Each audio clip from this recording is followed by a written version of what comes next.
हाँ जी। ਵਾਹਿਗੁਰੂ ਜੀ ਕਾ ਖਾਲਸਾ ਵਾਹਿਗੁਰੂ ਜੀ ਕੀ ਫਤਿਹ ਜੀ। ਸਾਰੇ ਵੀਰ ਭੈਣਾਂ ਨੂੰ ਸਵਾਗਤ ਹੈ ਜੀ ਤੁਹਾਡਾ ਸਾਰਿਆਂ ਦਾ ਆਨਲਾਈਨ ਗੁਰਮਤਿ ਕਲਾਸ ਵਿੱਚ।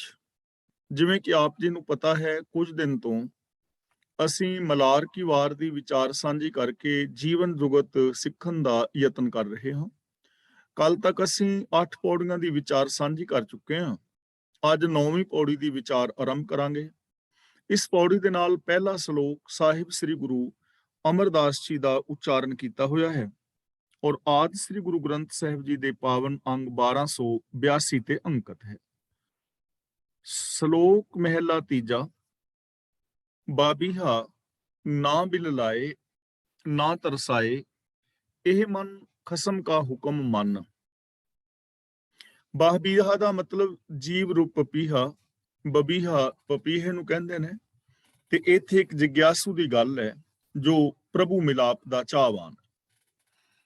ਨਾ ਬਿਲਾਏ ਨਾ ਤਰਸਾਏ, ਯਾਨੀ ਨਾ ਤਰਲੇ ਕੱਢ ਔਰ ਨਾ ਪਿਆਸਾ ਕੂਕ।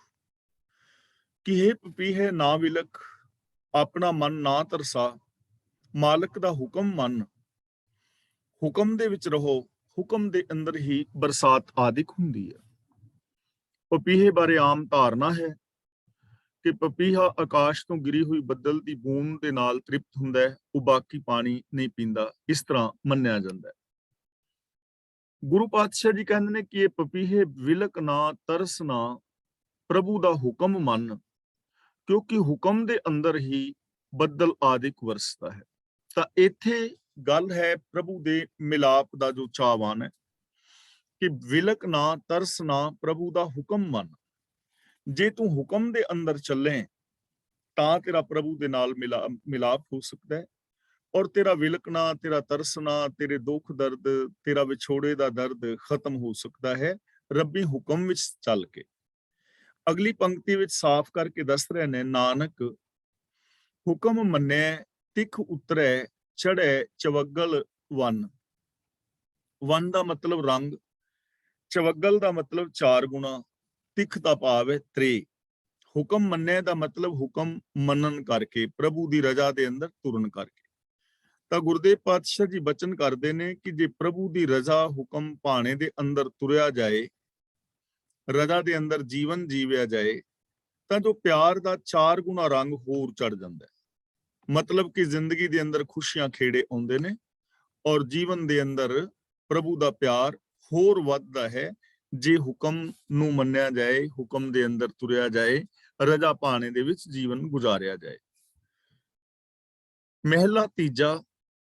ਬਾਬੀਹਾ ਜਲ ਮਹਿ ਤੇਰਾ ਵਾਸ ਹੈ, ਜਲ ਹੀ ਮਾਹੇ ਫਿਰਾਹੇ। ਫਿਰਾਹੇ ਦਾ ਮਤਲਬ ਤੂੰ ਫਿਰਦਾ ਹੈ।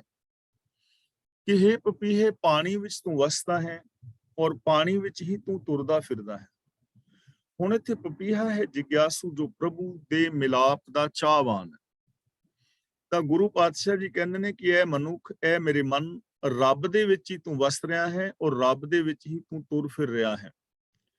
ਯਾਨੀ ਪ੍ਰਭੂ ਸਰਬ ਵਿਆਪੀ ਹੈ ਤੇ ਉਹ ਸਰਬ ਵਿਆਪਕ ਪ੍ਰਭੂ ਦੇ ਅੰਦਰ ਹੀ ਤੂੰ ਜੀ ਰਿਹਾ ਹੈ, ਉਹਦੇ ਅੰਦਰ ਹੀ ਤੂੰ ਵਿਚਰ ਰਿਹਾ ਹੈ।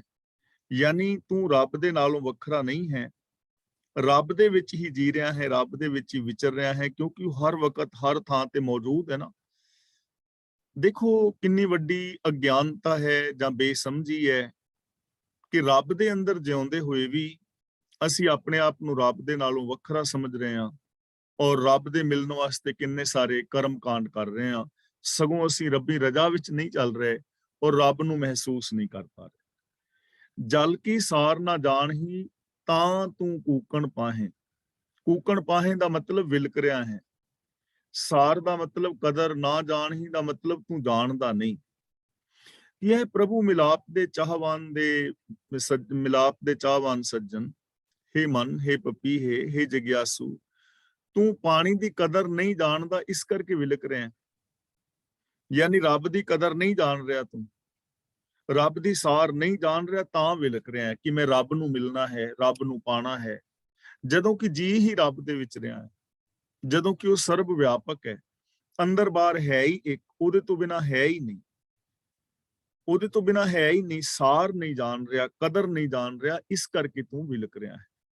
ਔਰ ਦੇਖੋ ਹਕੀਕਤ ਤਾਂ ਇਹੀ ਹੈ, ਅਸੀਂ ਕਹਿੰਦੇ ਸਾਰੇ ਹੀ ਲੋਕਾਂ ਧਰਮਾਂ ਨੂੰ ਮੰਨਣ ਵਾਲੇ ਕਿ ਰੱਬ ਸਾਰਿਆਂ ਦੇ ਵਿੱਚ ਵਿਆਪਕ ਹੈ। ਅਸੀਂ ਹਿੰਦੂ, ਮੁਸਲਮਾਨ, ਸਿੱਖ, ਈਸਾਈ ਜਾਂ ਜੋ ਵੀ ਰੱਬ ਵਿੱਚ ਵਿਸ਼ਵਾਸ ਰੱਖਦੇ ਨੇ, ਗੱਲ ਕਹਿ ਰਹੇ ਨੇ ਕਿ ਹਰ ਜੀਵ ਰੱਬ ਦੇ ਹੁਕਮ ਵਿੱਚ ਹੈ, ਹਰ ਜੀਵ ਦੇ ਅੰਦਰ ਰੱਬ ਹੈ, ਅੰਦਰ ਬਾਹਰ ਰੱਬ ਹੈ। ਲੇਕਿਨ ਅਸੀਂ ਕਹੀ ਜਾ ਰਹੇ ਹਾਂ ਇਹ ਚੀਜ਼ਾਂ, ਪਰ ਇੱਕ ਦੂਜੇ ਦੇ ਨਾਲ ਰੱਬ ਵਰਗਾ ਬਿਹੇਵੀਅਰ ਨਹੀਂ ਹੈ ਨਾ, ਕਦਰ ਨਹੀਂ ਰੱਬ ਦੀ, ਇਸ ਬਿਹੇਵੀਅਰ ਐਸੇ ਦੀ ਕਦਰ ਨਹੀਂ ਹੈ। ਮੈਂ ਕਹਿ ਰਿਹਾ ਹਾਂ ਕਿ ਮੇਰੇ ਅੰਦਰ ਰੱਬ ਹੈ, ਸਿਰਫ ਕਹਿ ਰਿਹਾ ਹਾਂ, ਪਰ ਮੈਨੂੰ ਇਸ ਗੱਲ ਦੀ ਸਾਰ ਹੀ ਨਹੀਂ ਕਿ ਮੈਂ ਕਹਿ ਕੀ ਰਿਹਾ ਹਾਂ ਤੇ ਕਰ ਕੀ ਰਿਹਾ। ਮੇਰੇ ਅੰਦਰ ਰੱਬੀ ਗੁਣ ਮੌਜੂਦ ਨੇ, ਸਤ, ਸੰਤੋਖ, ਦਇਆ, ਧਰਮ ਆਦਿਕ ਰੱਬੀ ਗੁਣ ਹਰ ਇਨਸਾਨ ਦੇ ਅੰਦਰ ਮੌਜੂਦ ਨੇ। ਲੇਕਿਨ ਬੰਦਾ ਕਦਰ ਨਹੀਂ ਜਾਣਦਾ ਉਹਨਾਂ ਗੁਣਾਂ ਦੀ, ਉਹਨਾਂ ਗੁਣਾਂ ਨੂੰ ਯੂਜ਼ ਨਹੀਂ ਕਰ ਰਿਹਾ, ਇਸ ਕਰਕੇ ਤਰਸ ਰਿਹਾ ਹੈ, ਇਸ ਕਰਕੇ ਵਿਲਕ ਰਿਹਾ ਹੈ। ਜਲ ਕੀ ਸਾਰ ਨਾ ਜਾਣਹੀ ਤਾਂ ਤੂੰ ਕੂਕਣ ਪਾਹੇ, ਤੂੰ ਰੱਬ ਦੀ ਕਦਰ ਨੂੰ ਨਹੀਂ ਜਾਣਦਾ, ਰੱਬੀ ਗੁਣਾਂ ਦੀ ਸਾਰ ਨੂੰ ਨਹੀਂ ਜਾਣਦਾ, ਇਸ ਕਰਕੇ ਤੂੰ ਵਿਲਕ ਰਿਹਾ ਹੈ। ਬਾਕੀ ਤਾਂ ਤੂੰ ਰੱਬ ਦੇ ਵਿੱਚ ਹੀ ਜੀ ਰਿਹਾ, ਚਾਰ ਚੁਫੇਰੇ ਤਾਂ ਵਿਚਰ ਰਿਹਾ ਹੈ। ਜਲ ਥਲ ਚਹੁੰ ਦਿਸ ਵਰਸ ਦਾ, ਖਾਲੀ ਕੋ ਥਾਉ ਨਾ ਹੈ। ਚਵੀਂ ਪਾਸੀ ਜਲਾਂ ਵਿੱਚ, ਥਲਾਂ ਵਿੱਚ ਵਰਖਾ ਹੋ ਰਹੀ ਹੈ। ਐਸਾ ਕੋਈ ਥਾਂ ਨਹੀਂ ਜਿੱਥੇ ਰੱਬ ਦੀ ਵਰਸ਼ਾ ਨਹੀਂ ਹੋ ਰਹੀ, ਕਿਰਪਾ ਨਹੀਂ ਵਰਸ ਰਹੀ। ਕੋਈ ਐਸਾ ਥਾਂ ਨਹੀਂ ਹੈ ਕਿ ਜਿੱਥੇ ਰੱਬ ਰਹਿਮਤ ਦੀ ਬਰਸਾਤ ਨਹੀਂ ਕਰ ਰਿਹਾ। ਇਹ ਚੀਜ਼ ਨੂੰ ਥੋੜਾ ਜਿਹਾ ਸਮਝਣ ਦੀ ਲੋੜ ਹੈ। ਕੋਈ ਐਸੀ ਜਗ੍ਹਾ ਹੈ ਜਿੱਥੇ ਅਸੀਂ ਗੁਣਾਂ ਦੇ ਧਾਰਨੀ ਨਹੀਂ ਹੋ ਸਕਦੇ, ਜਿੱਥੇ ਅਸੀਂ ਗੁਣਾਂ ਨੂੰ ਯੂਜ਼ ਨਹੀਂ ਕਰ ਸਕਦੇ। ਕੋਈ ਬੰਦਾ ਐਸਾ ਹੈ ਜਿਹਦੇ ਵਿੱਚ ਗੁਣ ਨਹੀਂ, ਜਾਂ ਜੋ ਗੁਣਾਂ ਨੂੰ ਯੂਜ਼ ਨਹੀਂ ਕਰ ਸਕਦਾ, ਸੱਚ ਨਹੀਂ ਬੋਲ ਸਕਦਾ, ਪਿਆਰ ਨਹੀਂ ਕਰ ਸਕਦਾ। ਕੋਈ ਵਕਤ ਐਸਾ ਹੈ ਕਿ ਜਿਸ ਟਾਈਮ ਅਸੀਂ ਸੱਚ ਨਹੀਂ ਬੋਲ ਸਕਦੇ ਜਾਂ ਪਿਆਰ ਨਾਲ ਨਹੀਂ ਰਹਿ ਸਕਦੇ। ਹਰ ਥਾਂ ਤੇ, ਹਰ ਸਮੇਂ, ਹਰ ਵਿਅਕਤੀ ਦੇ ਅੰਦਰ ਇਹ ਪੋਸੀਬਿਲਿਟੀ ਹੈ ਕਿ ਉਹ ਰੱਬ ਵਰਗਾ ਹੋ ਕੇ ਜੀ ਸਕਦਾ ਹੈ। ਹਰ ਥਾਂ ਤੇ ਗੁਣ ਮੌਜੂਦ ਨੇ, ਹਰ ਥਾਂ ਤੇ ਸੁਖ ਸ਼ਾਂਤੀ ਵਰਤੀ ਜਾ ਸਕਦੀ ਹੈ। ਕੋਈ ਵੀ ਥਾਂ ਖਾਲੀ ਨਹੀਂ ਹੈ ਰੱਬ ਤੋਂ ਬਿਨਾਂ। ਕਿਹੜੀ ਜਗ੍ਹਾ ਖਾਲੀ ਹੈ? ਪਰ ਬੰਦਾ ਇਹਨਾਂ ਚੀਜ਼ਾਂ ਨੂੰ ਯੂਜ਼ ਨਹੀਂ ਕਰ ਰਿਹਾ, ਤਾਂ ਗੁਰੂ ਪਾਤਸ਼ਾਹ ਜੀ ਕਹਿੰਦੇ ਨੇ, ਏਟੈ ਜਲ ਵਰਸਦੈ ਤਿਖ ਮਰੈ, ਭਾਗ ਤਿਨਾ ਕੇ ਨਾਹੇ। ਤਿਖ ਦਾ ਮਤਲਬ ਧਿਆਏ, ਤ੍ਰੇ। ਏਟੈ ਜਲ ਵਰਸਦੇ ਦਾ ਮਤਲਬ ਇੰਨਾ ਪਾਣੀ ਵਰਦਿਆਂ, ਇੰਨੀ ਵਰਸ਼ਾ ਹੁੰਦਿਆਂ ਜੋ ਲੋਕ ਪਿਆਸੇ ਮਰ ਜਾਂਦੇ ਨੇ ਪਾਣੀ ਖੁਣੋਂ, ਉਹਨਾਂ ਨੂੰ ਬਦਕਿਸਮਤੀ ਕਿਹਾ ਜਾਏਗਾ। ਭਾਗ ਤਿਨਾ ਕੇ ਨਾਹੇ, ਉਹਨਾਂ ਦੇ ਭਾਗ ਚੰਗੇ ਨਹੀਂ। ਭਾਵ ਕਿ ਉਹ ਬਦਕਿਸਮਤ ਨੇ, ਮਾੜੇ ਭਾਗ ਉਹਨਾਂ ਦੇ। ਤਾਂ ਗੁਰੂ ਪਾਤਸ਼ਾਹ ਜੀ ਕਹਿੰਦੇ ਨੇ, ਇੰਨਾ ਜਲ ਵਰਸ ਰਿਹਾ ਹੋਵੇ ਤੇ ਫਿਰ ਵੀ ਕੋਈ ਪਿਆਸਾ ਮਰ ਜਾਏ, ਪਾਣੀ ਪੀਵੇ ਹੀ ਨਾ, ਉਹਨੂੰ ਕੌਣ ਬਚਾ ਸਕਦਾ? ਬਰਸਾਤ ਹੁੰਦਿਆਂ ਵੀ ਜੇ ਕੋਈ ਪਿਆਸਾ ਮਰ ਜਾਏ ਤੇ ਕੌਣ ਬਚਾ ਸਕਦਾ? ਇਸੇ ਤਰ੍ਹਾਂ ਰੱਬੀ ਗੁਣਾਂ ਦੀ ਬਰਸਾਤ ਹਰ ਥਾਂ ਤੇ ਹੋ ਰਹੀ ਹੋਵੇ, ਹਰ ਥਾਂ ਤੇ ਬੰਦਾ ਸੱਚ ਬੋਲ ਸਕਦਾ ਹੋਵੇ, ਪਿਆਰ ਨਾਲ ਰਹਿ ਸਕਦਾ ਹੋਵੇ, ਚੰਗੀ ਜ਼ਿੰਦਗੀ ਜੀ ਸਕਦਾ ਹੋਵੇ, ਉਹਦੇ ਅੰਦਰ ਸਮਰੱਥਾ ਵੀ ਹੋਵੇ, ਤੇ ਫਿਰ ਵੀ ਬੰਦਾ ਐਸੀ ਜ਼ਿੰਦਗੀ ਨਾ ਜੀਵੇ, ਤਾਂ ਫਿਰ ਉਹ ਤਾਂ ਪਿਆਸਾ ਹੀ ਮਰੇਗਾ। ਇੰਨੀ ਵਰਸ਼ਾ ਹੁੰਦਿਆਂ, ਇੰਨੀ ਰਹਿਮਤ ਹੁੰਦਿਆਂ ਵੀ ਜੋ ਅਵਗੁਣਾਂ ਦੇ ਵਿੱਚ ਖਚਤ ਨੇ, ਜੋ ਪਿਆਸੇ ਮਰ ਰਹੇ ਨੇ, ਗੁਰੂ ਜੀ ਕਹਿੰਦੇ ਨੇ ਉਹਨਾਂ ਦੇ ਭਾਗ ਚੰਗੇ ਨਹੀਂ। ਭਾਵ ਕਿ ਉਹਨਾਂ ਦਾ ਜੀਵਨ ਵਿਅਰਥ ਹੈ, ਉਹਨਾਂ ਦਾ ਜੀਵਨ ਬੇਕਾਰ ਹੈ। ਨਾਨਕ ਗੁਰਮੁਖ ਤਿਨ ਸੋਝੀ ਪਈ, ਜਿਨ ਵਸਿਆ ਮਨ ਮਾਹੇ। ਗੁਰਮੁਖ ਦਾ ਮਤਲਬ ਗੁਰੂ ਦੇ ਜ਼ਰੀਏ, ਗੁਰੂ ਦੀ ਰਾਹੀਂ ਜਿਨ੍ਹਾਂ ਦੇ ਹਿਰਦੇ ਵਿੱਚ ਪ੍ਰਭੂ ਆ ਵਸਦਾ ਹੈ, ਉਹਨਾਂ ਨੂੰ ਇਹ ਸੂਝ ਆਉਂਦੀ ਹੈ, ਉਹਨਾਂ ਨੂੰ ਇਹ ਸਮਝ ਆ ਜਾਂਦੀ ਹੈ ਕਿ ਰੱਬ ਤੇ ਹਰ ਥਾਂ ਤੇ ਵਸ ਰਿਹਾ। ਗੁਰੂ ਦੀ ਰਹਿਮਤ ਨਾਲ, ਗੁਰੂ ਦੇ ਗਿਆਨ ਰਾਹੀਂ, ਗੁਰੂ ਦੇ ਦੱਸੇ ਰਾਹ ਤੇ ਚੱਲ ਕੇ ਜਿਨ੍ਹਾਂ ਦੇ ਮਨ ਵਿੱਚ ਹਰੀ ਆ ਵਸਦਾ ਹੈ, ਉਹਨਾਂ ਨੂੰ ਸਮਝ ਆ ਜਾਂਦੀ ਕਿ ਰੱਬ ਤੇ ਹਰ ਥਾਂ ਤੇ ਵਸ ਰਿਹਾ ਹੈ। ਯਾਨੀ ਸਾਨੂੰ ਇਸ ਚੀਜ਼ ਦੀ ਸਮਝ ਗੁਰਮਤ ਆਸ਼ੇ ਅਨੁਸਾਰ ਆਏਗੀ ਜੇ ਅਸੀਂ ਗੁਰੂ ਗਿਆਨ ਦੀ ਅਗਵਾਈ ਵਿੱਚ ਜ਼ਿੰਦਗੀ ਜੀਵਾਂਗੇ, ਜੇ ਆਪਣੇ ਮਨ ਦੀ ਸੀਮਤ ਸੋਚ ਨੂੰ ਛੱਡਾਂਗੇ, ਗੁਰੂ ਦੀ ਵਿਸ਼ਾਲ ਸੋਚ ਨੂੰ ਅਪਣਾਵਾਂਗੇ, ਗਿਆਨ ਦੀ ਸਹੀ ਵਰਤੋਂ ਕਰਾਂਗੇ, ਗੁਰਮਤ ਆਸ਼ੇ ਅਨੁਸਾਰ ਅਸੀਂ ਸੋਚਾਂਗੇ, ਗੁਰਮਤ ਅਨੁਸਾਰ ਬੋਲਾਂਗੇ ਔਰ ਚੱਲਾਂਗੇ, ਤਾਂ ਸਾਨੂੰ ਵੀ ਸੂਝ ਇਸ ਗੱਲ ਦੀ ਆ ਜਾਏਗੀ। ਯਾਨੀ ਐਸੀ ਜ਼ਿੰਦਗੀ ਬੰਦਾ ਜੀ ਸਕਦਾ ਹੈ ਜੇ ਉਹ ਗੁਰਮਤ ਆਸ਼ੇ ਅਨੁਸਾਰ ਜੀਂਦਾ ਹੈ। ਪੌੜੀ। ਨਾਥ ਜਤੀ ਸਿੱਧ ਪੀਰ, ਕਿਨੈ ਅੰਤ ਨਾ ਪਾਇਆ। ਸਿੱਧ ਦਾ ਮਤਲਬ ਪੁੱਗੇ ਹੋਏ ਜੋਗੀ, ਅਨਾਥ, ਜਤੀ ਦਾ ਮਤਲਬ ਜਿਹੜੇ ਵਿਆਹ ਸ਼ਾਦੀ ਨਹੀਂ ਕਰਾਉਂਦੇ, ਸਿੱਧ ਪੁੱਗੇ ਹੋਏ ਜੋਗੀ, ਪੀਰ, ਕਈ ਹੋ ਗੁਜ਼ਰੇ ਨੇ ਐਸੇ ਲੋਕ। ਕਿਸੇ ਨੇ ਤੇਰਾ ਅੰਤ ਨਹੀਂ ਪਾਇਆ। ਭਾਵ ਤੂੰ ਕਿਹੋ ਜਿਹਾ ਹੈ, ਕਦੋਂ ਤੋਂ ਹੈ, ਕਿਹੜਾ ਵੱਡਾ ਹੈ, ਇਹਦੇ ਬਾਰੇ ਕੋਈ ਨਹੀਂ ਦੱਸ ਸਕਿਆ। ਯਾਨੀ ਰੱਬ ਦਾ ਅੰਤ ਕੋਈ ਨਹੀਂ ਪਾ ਸਕਿਆ ਕਿ ਇਹ ਸੰਸਾਰ ਕਿੰਨਾ ਵੱਡਾ ਹੈ, ਕਿੱਥੋਂ ਸ਼ੁਰੂ ਹੁੰਦਾ ਹੈ, ਕਿਵੇਂ ਦਾ। ਤਾਂ ਤੇਰਾ ਅੰਤ ਨਹੀਂ ਪਾਇਆ ਜਾਂਦਾ। ਤੇਰੇ ਅਨੰਤ ਗੁਣ ਨੇ, ਯਾਨੀ ਚਾਹੇ ਨਾਥ ਹੈ, ਜਤੀ ਹੈ, ਸਿੱਧ ਹੈ, ਪੀਰ ਹੈ, ਕੋਈ ਵੀ ਹੈ, ਤੇਰਾ ਅੰਤ ਨਹੀਂ ਕੋਈ ਪਾ ਸਕਿਆ, ਤੂੰ ਅਨੰਤ ਹੈ। ਗੁਰਮੁਖ ਨਾਮ ਧਿਆਏ ਤੁਝੇ ਸਮਾਇਆ। ਗੁਰਮੁਖ ਦਾ ਮਤਲਬ ਜੋ ਗੁਰੂ ਦੀ ਸਿੱਖਿਆ ਤੇ ਤੁਰਦਾ ਹੈ। ਨਾਮ ਧਿਆਏ, ਨਾਮ ਦਾ ਮਤਲਬ ਹੁਕਮ, ਧਿਆਏ ਦਾ ਮਤਲਬ ਧਿਆਨ ਵਿੱਚ ਵਸਾ ਕੇ। ਗੁਰੂ ਦੀ ਸਿੱਖਿਆ ਤੇ ਤੁਰਨ ਵਾਲੇ ਮਨੁੱਖ ਜੋ ਤੇਰੀ ਰਜ਼ਾ ਭਾਣੇ ਮੁਤਾਬਕ ਜ਼ਿੰਦਗੀ ਜੀਂਦੇ ਨੇ, ਤੁਝੇ ਸਮਾਇਆ ਦਾ ਮਤਲਬ ਉਹ ਤੇਰੇ ਵਿੱਚ ਹੀ ਸਮਾ ਜਾਂਦੇ ਨੇ, ਤੇਰੇ ਵਿੱਚ ਹੀ ਲੀਨ ਹੋ ਜਾਂਦੇ ਨੇ। ਤਾਂ ਪ੍ਰਭੂ ਦੇ ਵਿੱਚ ਲੀਨਤਾ ਦਾ ਇੱਕੋ ਹੀ ਸਾਧਨ ਹੈ, ਗੁਰੂ ਗਿਆਨ ਮੁਤਾਬਕ ਜ਼ਿੰਦਗੀ ਜੀਣਾ ਔਰ ਰੱਬੀ ਰਜ਼ਾ ਦੇ ਵਿੱਚ ਰਹਿਣਾ। ਜੋ ਗੁਰੂ ਗਿਆਨ ਅਨੁਸਾਰ ਤੇਰੇ ਹੁਕਮ ਅੰਦਰ ਜੀਵਨ ਬਸਰ ਕਰਦੇ ਨੇ, ਉਹ ਤੇਰੇ ਅੰਦਰ ਸਮਾ ਜਾਂਦੇ ਨੇ, ਅੰਤ ਨਹੀਂ ਪਾਉਂਦੇ, ਉਹ ਤੇਰੇ ਅੰਦਰ ਹੀ ਸਮਾ ਜਾਂਦੇ ਨੇ। ਜੁਗ 36 ਹੀ ਗੁਬਾਰ ਤਿਸ ਹੀ ਪਾਇਆ। ਜੁਗ 36, ਇੱਥੇ 36 ਯੁੱਗ ਦਾ ਮਤਲਬ ਇਹ ਨਹੀਂ ਕਿ 1 2 3 4 ਤੋਂ ਲੈ ਕੇ 36 ਤੱਕ। ਇੱਥੇ 36 ਦਾ ਮਤਲਬ ਹੈ ਅਨੇਕਾਂ। ਜਿਵੇਂ ਆਮ ਨਹੀਂ ਕਹਿੰਦੇ ਤੇਰੇ ਵਰਗੇ 36 ਫਿਰਦੇ ਨੇ, ਤਾਂ ਉੱਥੇ 36 ਦਾ ਮਤਲਬ ਹੁੰਦਾ ਤੇਰੇ ਵਰਗੇ ਕਈ ਤੁਰੇ ਫਿਰਦੇ ਨੇ, ਤੇਰੀ ਕੋਈ ਵੈਲਿਊ ਨਹੀਂ ਹੈ। ਇੱਥੇ 36 ਦਾ ਮਤਲਬ ਹੈ ਬਹੁਤ ਸਮਾਂ, ਅਨੇਕਾਂ, ਲੰਬਾ ਸਮਾਂ। ਗੁਬਾਰ ਦਾ ਮਤਲਬ ਹੈ ਹਨੇਰਾ, ਤੇ ਇੱਥੇ ਹਨੇਰੇ ਦਾ ਮਤਲਬ ਇਹ ਨਹੀਂ ਕਿ ਧੂੜ ਘੱਟੇ ਦਾ ਹਨੇਰਾ। ਇੱਥੇ ਹਨੇਰੇ ਦਾ ਮਤਲਬ ਹੈ ਕਿ ਐਸੀ ਦਸ਼ਾ ਜਿਹਦੇ ਬਾਰੇ ਕੁਝ ਕਿਹਾ ਨਹੀਂ ਜਾ ਸਕਦਾ, ਜਿਹਦੇ ਬਾਰੇ ਕੁਝ ਕਿਹਾ ਨਹੀਂ ਜਾ ਸਕਦਾ। ਇਸ ਕਾਇਨਾਤ ਤੋਂ ਪਹਿਲਾਂ ਕੀ ਸੀ, ਇਹਦੇ ਬਾਰੇ ਕੁਝ ਕਿਹਾ ਨਹੀਂ ਜਾ ਸਕਦਾ। ਪ੍ਰਭੂ ਨੂੰ ਐਵੇਂ ਹੀ ਪਾਉਂਦਾ ਹੈ। ਇਹ ਗੱਲ ਪ੍ਰਭੂ ਨੂੰ ਐਵੇਂ ਹੀ ਚੰਗੀ ਲੱਗੀ ਕਿ ਅਨੇਕਾਂ ਯੁੱਗ, ਬਹੁਤ ਲੰਬਾ ਸਮਾਂ ਹਨੇਰਾ ਸੀ, ਗੁਬਾਰ ਸੀ। ਇਹਦਾ ਭਾਵ ਇਹ ਹੈ ਕਿ ਇਹ ਕਿਹਾ ਨਹੀਂ ਜਾ ਸਕਦਾ ਕਿ ਜਦੋਂ ਜਗਤ ਰਚਨਾ ਨਹੀਂ ਸੀ ਹੋਈ ਉਦੋਂ ਕੀ ਸੀ। ਜਦੋਂ ਜਗਤ ਰਚਨਾ ਨਹੀਂ ਸੀ ਹੋਈ ਉਦੋਂ ਕੀ ਸੀ, ਕੈਸਾ ਸੀ, ਕੁਝ ਨਹੀਂ ਕਿਹਾ ਜਾ ਸਕਦਾ। ਇਹਨੂੰ ਕਹਿ ਰਹੇ ਨੇ ਗੁਬਾਰ, ਕਿ ਬਹੁਤ ਸਮਾਂ ਐਸੀ ਹਾਲਾਤ ਰਹੀ ਕਿ ਜਦੋਂ ਜਗਤ ਰਚਨਾ ਨਹੀਂ ਹੋਈ, ਸੰਸਾਰ ਹੋਂਦ ਵਿੱਚ ਨਹੀਂ ਆਇਆ, ਉਦੋਂ ਕੀ ਸੀ, ਕੈਸਾ ਸੀ, ਉਹਦੇ ਬਾਰੇ ਕੁਝ ਨਹੀਂ ਕਿਹਾ ਜਾ ਸਕਦਾ। ਜਲਾ ਬਿੰਬ ਅਸਰਾਲ ਤਿਨੇ ਵਰਤਾਇਆ। ਇਸ ਤੇ ਵਿਦਵਾਨ ਪੁਰਸ਼ਾਂ ਨੇ ਅਲੱਗ-ਅਲੱਗ ਥੋੜੇ ਜਿਹੇ ਅਰਥ ਕੀਤੇ ਨੇ। ਜਿਵੇਂ ਭਿਆਨਕ ਜਲ ਹੀ ਜਲ ਉੱਥੇ ਸੀ ਜਦੋਂ ਕਿ 36 ਯੁੱਗ ਅਫੁਰ ਸਮਾਧੀ ਵਿੱਚ ਟਿਕਿਆ ਰਿਹਾ। ਇਹ ਅਰਥ ਕੀਤੇ ਨੇ ਸ਼ਬਦਾਰਥੀ ਜਿਹੜੇ ਵਿਦਵਾਨ ਨੇ, ਜੋ ਸ਼੍ਰੋਮਣੀ ਗੁਰਦੁਆਰਾ ਪ੍ਰਬੰਧਕ ਕਮੇਟੀ ਵੱਲੋਂ ਪ੍ਰਕਾਸ਼ਿਤ ਪੋਥੀਆਂ ਨੇ ਉਹਨਾਂ ਵਿੱਚ। ਔਰ ਭਾਈ ਸਾਹਿਬ ਸਿੰਘ ਜੀ ਅਰਥ ਕਰ ਰਹੇ ਨੇ, ਫਿਰ ਭਿਆਨਕ ਜਲ ਹੀ ਜਲ, ਇਹ ਖੇਡ ਵੀ ਉਸੇ ਨੇ ਵਰਤਾਈ। ਤੇ ਤੀਜੇ ਅਰਥ ਨੇ, ਜਲਾ ਦਾ ਮਤਲਬ ਜਵਾਲਾ, ਅੱਗ, ਬਿੰਬ ਦਾ ਮਤਲਬ ਪਾਣੀ, ਅਸਰਾਲ ਦਾ ਮਤਲਬ ਵੱਡਾ ਜਗਤ, ਸੰਸਾਰ, ਤਿਨੇ ਵਰਤਾਇਆ ਦਾ ਮਤਲਬ ਉਹਨੇ ਵਰਤਾਇਆ ਯਾਨੀ ਪੈਦਾ ਕੀਤਾ। ਤਾਂ ਫਿਰ ਪ੍ਰਭੂ ਨੇ ਆਪ ਹੀ ਅੱਗ, ਪਾਣੀ ਔਰ ਇਹ ਸਾਰਾ ਸੰਸਾਰ ਪੈਦਾ ਕੀਤਾ। ਇਹ ਖੇਲ ਸਾਰੀ ਉਹਨੇ ਹੀ ਵਰਤਾਈ। ਨੀਲ ਅਨੀਲ ਅਗੰਮ ਸਰਜੀਤ ਸਬਾਇਆ। ਨੀਲ ਅਨੀਲ ਦਾ ਮਤਲਬ ਵੱਡੀ ਗਿਣਤੀ, ਬੇਅੰਤ। ਸਰਜੀਤ ਦਾ ਮਤਲਬ ਸਦਾ ਜਿਉਂਦੇ ਰਹਿਣ ਵਾਲਾ, ਸਿਰਜਣਹਾਰ ਪ੍ਰਭੂ। ਸਬਾਇਆ ਦਾ ਮਤਲਬ ਹਰ ਥਾਂ ਤੇ। ਉਹ ਸਦਾ ਜਿਉਂਦਾ ਰਹਿਣ ਵਾਲਾ ਸदैवी ਪ੍ਰਭੂ ਬੇਅੰਤ ਹੀ ਬੇਅੰਤ, ਪਹੁੰਚ ਤੋਂ ਪਰੇ ਹੈ ਔਰ ਸਭ ਥਾਂ ਦੇ ਉੱਤੇ ਸਮਾਇਆ ਹੋਇਆ ਹੈ। ਅਗਨ ਉਪਾਈ ਵਾਦ ਭੁੱਖ ਤਿਹਾਇਆ।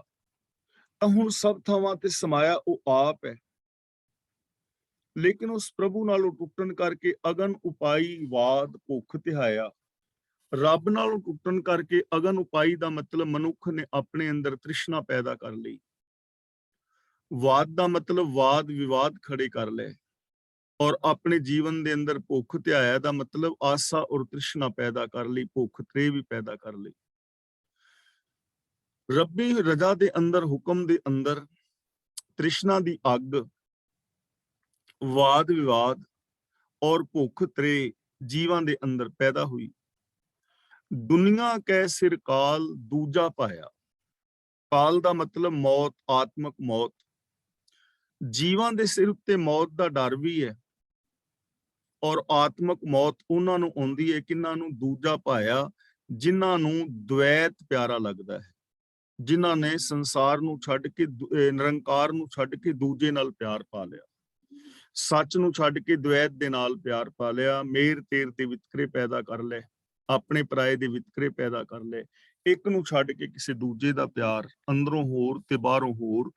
ਜਿਹੜੇ ਐਸੀ ਜ਼ਿੰਦਗੀ ਜੀਂਦੇ ਨੇ ਦੂਜਾ ਪਾਇਆ, ਜਿਨ੍ਹਾਂ ਨੂੰ ਇੱਕ ਛੱਡ ਕੇ ਦੂਜੇ ਨਾਲ ਪਿਆਰ ਹੈ, ਉਸ ਸੰਸਾਰ ਦੇ ਜੀਵਾਂ ਉੱਤੇ ਸਿਰ ਦੇ ਉੱਤੇ ਕਾਲ ਕੂਕਦਾ ਹੈ, ਆਤਮਕ ਮੌਤ ਕੂਕਦੀ ਹੈ, ਭਾਵ ਉਹ ਆਤਮਕ ਮੌਤ ਤੇ ਮਰ ਜਾਂਦੇ ਨੇ, ਉਹਨਾਂ ਦੀ ਆਤਮਕ ਮੌਤ ਹੋ ਜਾਂਦੀ ਹੈ। ਰੱਖੈ ਰੱਖਣਹਾਰ ਜਿਨ ਸ਼ਬਦ ਬੁਝਾਇਆ। ਜਿਨ ਦਾ ਮਤਲਬ ਜਿਸ ਨੇ, ਬੁਝਾਇਆ ਦਾ ਮਤਲਬ ਸੂਝ ਬਖਸ਼ੀ ਹੈ, ਪਰ ਰੱਖਣ ਦੇ ਸਮਰੱਥ ਪ੍ਰਭੂ ਜਿਸ ਨੇ ਗੁਰੂ ਦੀ ਰਾਹੀਂ ਸ਼ਬਦ ਦੀ ਸੂਝ ਬਖਸ਼ੀ ਹੈ, ਇਹਨਾਂ ਅਗਨ, ਵਾਦ, ਭੁੱਖ, ਤ੍ਰੇ, ਕਾਲ, ਆਤਮਕ ਮੌਤ ਤੋਂ ਬਚਾ ਲੈਂਦਾ, ਰੱਖ ਲੈਂਦਾ। ਰੱਖੈ ਰੱਖਣਹਾਰ, ਜੋ ਬਚਾਉਣ ਦੇ ਸਮਰੱਥ ਪ੍ਰਭੂ ਹੈ, ਜਿਨਨੇ ਗੁਰੂ ਰਾਹੀਂ ਸੂਝ ਬਖਸ਼ੀ ਹੈ, ਸ਼ਬਦ ਦੀ, ਗਿਆਨ ਦੀ ਦਾਤ ਬਖਸ਼ੀ ਹੈ, ਉਹ ਇਹਨਾਂ ਵਿਕਾਰਾਂ ਤੋਂ ਬਚਾ ਲੈਂਦਾ ਹੈ। ਤਾਂ ਐਵੇਂ ਅਸੀਂ ਕਹਿ ਸਕਦੇ ਹਾਂ ਕਿ ਗੁਰੂ ਸ਼ਬਦ ਮੁਤਾਬਕ ਜੋ ਜ਼ਿੰਦਗੀ ਜੀਂਦੇ ਨੇ, ਰੱਬੀ ਸਿਫਤ ਸਲਾਹ ਕਰਦੇ ਨੇ, ਉਹ ਇਹਨਾਂ ਵਿਕਾਰਾਂ, ਪਾਪਾਂ ਆਦਿਕ ਦੀ ਅਗਨ ਤੋਂ ਬਚ ਜਾਂਦੇ ਨੇ, ਉਹ ਆਤਮਕ ਮੌਤ ਤੇ ਨਹੀਂ ਮਰਦੇ। ਸ਼ਲੋਕ ਮਹਿਲਾ ਤੀਜਾ। ਇਹ ਜਲ ਸਭ ਤੈ ਵਰਸ ਦਾ, ਵਰਸੈ ਭਾਏ ਸੁਭਾਏ। ਸਭ ਤੈ ਦਾ ਮਤਲਬ ਹਰ ਥਾਂ, ਭਾਏ ਦਾ ਮਤਲਬ ਪ੍ਰੇਮ ਦੇ ਨਾਲ, ਸੁਆਏ ਦਾ ਮਤਲਬ ਸੁਭਾਅ ਅਨੁਸਾਰ, ਰਜਾ ਅਨੁਸਾਰ, ਵਰਸੇ ਦਾ ਮਤਲਬ ਵਰਦਾ ਹੈ। ਇਹ ਜਲ, ਇਹ ਜੋ ਸ਼ੁਭ ਗੁਣ ਨੇ, ਰੱਬ ਦੀ ਰਜ਼ਾ ਭਾਣੇ ਵਿੱਚ ਹਰ ਥਾਂ ਵਸ ਰਿਹਾ ਹੈ। ਇਹ ਜਲ ਸਭ ਤੇ ਵਰਸਦਾ, ਕਿ ਇਹ ਜਲ ਹਰ ਥਾਂ ਤੇ ਵਸ ਰਿਹਾ ਹੈ। ਜਲ ਦਾ ਮਤਲਬ ਆਤਮਕ ਜੀਵਨ ਦੇਣ ਵਾਲਾ ਨਾਮ ਜਲ, ਪ੍ਰਭੂ ਦੀ ਸਿਫਤ ਸਲਾਹ ਹਰ ਥਾਂ ਤੇ ਵਸ ਰਹੀ ਹੈ। ਵਰਸੈ ਭਾਏ ਸੁਭਾਏ, ਤੇ ਵਰਦਾ ਵੀ ਪ੍ਰੇਮ ਨਾਲ ਹੈ ਤੇ ਆਪਣੀ ਮੌਜ ਦੇ ਵਿੱਚ ਹੈ, ਪ੍ਰੇਮ ਦੇ ਨਾਲ, ਕਿਸੇ ਨਾਲ ਕੋਈ ਵਿਤਕਰਾ ਨਹੀਂ ਹੈ। ਭਾਏ ਸੁਭਾਏ ਦਾ ਮਤਲਬ ਜਿਹੜਾ ਆਪਣਾ ਉਹਦਾ ਪ੍ਰੇਮ ਹੈ, ਪ੍ਰੇਮ ਵਾਲਾ ਸੁਭਾਅ ਹੈ, ਮੌਜ ਦੇ ਅੰਦਰ ਵਸ ਰਿਹਾ ਹੈ। ਜਿਵੇਂ ਬੱਦਲ ਸਭ ਥਾਵਾਂ ਦੇ ਉੱਤੇ ਵਸਦਾ ਹੈ, ਇੱਕ ਬਰਾਬਰ ਵਸਦਾ ਹੈ, ਕਿਸੇ ਦੇ ਨਾਲ ਵਿਤਕਰਾ ਨਹੀਂ, ਅਮੀਰ ਗਰੀਬ ਦੇ ਘਰ ਬਰਾਬਰ ਵਸਦਾ ਹੈ, ਹਰ ਥਾਂ ਦੇ ਉੱਤੇ ਬਰਾਬਰ ਵਸਦਾ ਹੈ। ਇਸੇ ਤਰ੍ਹਾਂ ਪ੍ਰਭੂ ਦੀ ਰਹਿਮਤ ਵੀ ਹਰ ਥਾਂ ਦੇ ਉੱਤੇ ਬਰਾਬਰ ਵਸ ਰਹੀ ਹੈ। ਚਾਹੇ ਕੋਈ ਅਮੀਰ ਗਰੀਬ, ਪੜ੍ਹਿਆ ਅਨਪੜ੍ਹ ਹੈ, ਸਭ ਨੂੰ ਇੱਕ ਸਿਸਟਮ ਦੇ ਅੰਦਰ ਰੱਖਿਆ ਜਾ ਰਿਹਾ ਹੈ। ਪਰ ਕੁਝ ਲੋਕ ਨੇ ਉਸ ਕਿਰਪਾ ਦੇ ਪਾਤਰ ਬਣ ਜਾਂਦੇ ਨੇ, ਉਹਦਾ ਆਨੰਦ ਮਾਣਦੇ ਨੇ, ਕੁਝ ਉਹਦੇ ਤੋਂ ਵਾਂਝੇ ਰਹਿ ਜਾਂਦੇ। ਜਿਵੇਂ ਬਰਸਾਤ ਹੁੰਦਿਆਂ ਵੀ ਜੇ ਕੋਈ ਬਰਾਂਡੇ ਵਿੱਚ ਖੜਾ ਹੈ, ਉਹਦੇ ਤੇ ਬੂੰਦ ਨਹੀਂ ਪਏਗੀ ਇੱਕ ਵੀ, ਤੇ ਜੋ ਬਰਸਾਤ ਦੇ ਵਿੱਚ ਬਾਹਰ ਨਿਕਲੇਗਾ ਉਹ ਭਿੱਜੇਗਾ। ਇਸੇ ਤਰ੍ਹਾਂ ਗੁਣ ਹਰ ਥਾਂ ਤੇ ਵਰਸ ਰਹੇ ਨੇ। ਜੋ ਇਹਨਾਂ ਨੂੰ ਯੂਜ਼ ਕਰੇਗਾ, ਇੰਪਲੀਮੈਂਟ ਕਰੇਗਾ, ਉਹ ਇਹਨਾਂ ਦਾ ਆਨੰਦ ਮਾਣੇਗਾ, ਤੇ ਜੋ ਇਹਨਾਂ ਨੂੰ ਯੂਜ਼ ਨਹੀਂ ਕਰੇਗਾ, ਉਹ ਆਪਣੇ ਜੀਵਨ ਨੂੰ ਬਿਨਾਂ ਗੁਣਾਂ ਤੋਂ ਵਾਂਝਿਆ ਹੀ ਰੱਖ ਲੇਗਾ। ਸੇ ਬਿਰਖਾ ਹਰਿਆਵਲੇ, ਜੋ ਗੁਰਮੁਖ ਰਹੇ ਸਮਾਏ। ਸਮਾਏ ਦਾ ਮਤਲਬ ਸਮਾਏ ਰਹਿੰਦੇ ਨੇ, ਲੀਨ ਰਹਿੰਦੇ ਨੇ। ਗੁਰਮੁਖ ਦਾ ਮਤਲਬ ਗੁਰੂ ਦੇ ਜ਼ਰੀਏ। ਸੇ ਬਿਰਖਾ ਹਰਿਆਵਲੇ, ਕੇਵਲ ਉਹ ਜੀਵ ਰੁੱਖ ਹਰੇ ਭਰੇ ਨੇ, ਉਹਨਾਂ ਦੇ ਜੀਵਨ ਵਿੱਚ ਚੜ੍ਹਦੀ ਕਲਾ ਹੈ, ਉਹਨਾਂ ਦੇ ਜੀਵਨ ਅੰਦਰ ਸੁਖ ਸ਼ਾਂਤੀ ਹੈ, ਜੋ ਗੁਰੂ ਦੇ ਰਾਹੀਂ ਇਸ ਵਰਖਾ ਵਿੱਚ ਲੀਨ ਰਹਿੰਦੇ ਨੇ, ਗੁਣਾਂ ਵਿੱਚ ਲੀਨ ਰਹਿੰਦੇ ਨੇ। ਗੁਰੂ ਦੇ ਰਾਹੀਂ ਜੋ ਇਹਨਾਂ ਗੁਣਾਂ ਦੇ ਵਿੱਚ ਲੀਨ ਰਹਿੰਦੇ ਨੇ, ਲਗਨ ਲਾਈ ਰੱਖਦੇ ਨੇ, ਉਹ ਬਿਰਖ, ਉਹ ਜੀਵ ਜੰਤ, ਉਹ ਮਨੁੱਖ ਮਾਤਰ ਹਰੇ ਭਰੇ ਰਹਿੰਦੇ ਨੇ।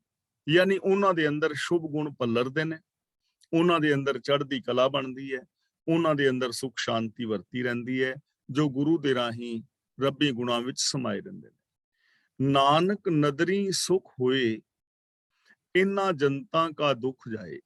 ਨਦਰੀ ਦਾ ਮਤਲਬ ਪ੍ਰਭੂ ਦੀ ਮਿਹਰ ਦੀ ਨਜ਼ਰ ਦੇ ਨਾਲ, ਕਿ ਪ੍ਰਭੂ ਦੀ ਮਿਹਰ ਦੀ ਨਜ਼ਰ ਦੇ ਨਾਲ ਸੁਖ ਪੈਦਾ ਹੁੰਦਾ ਹੈ,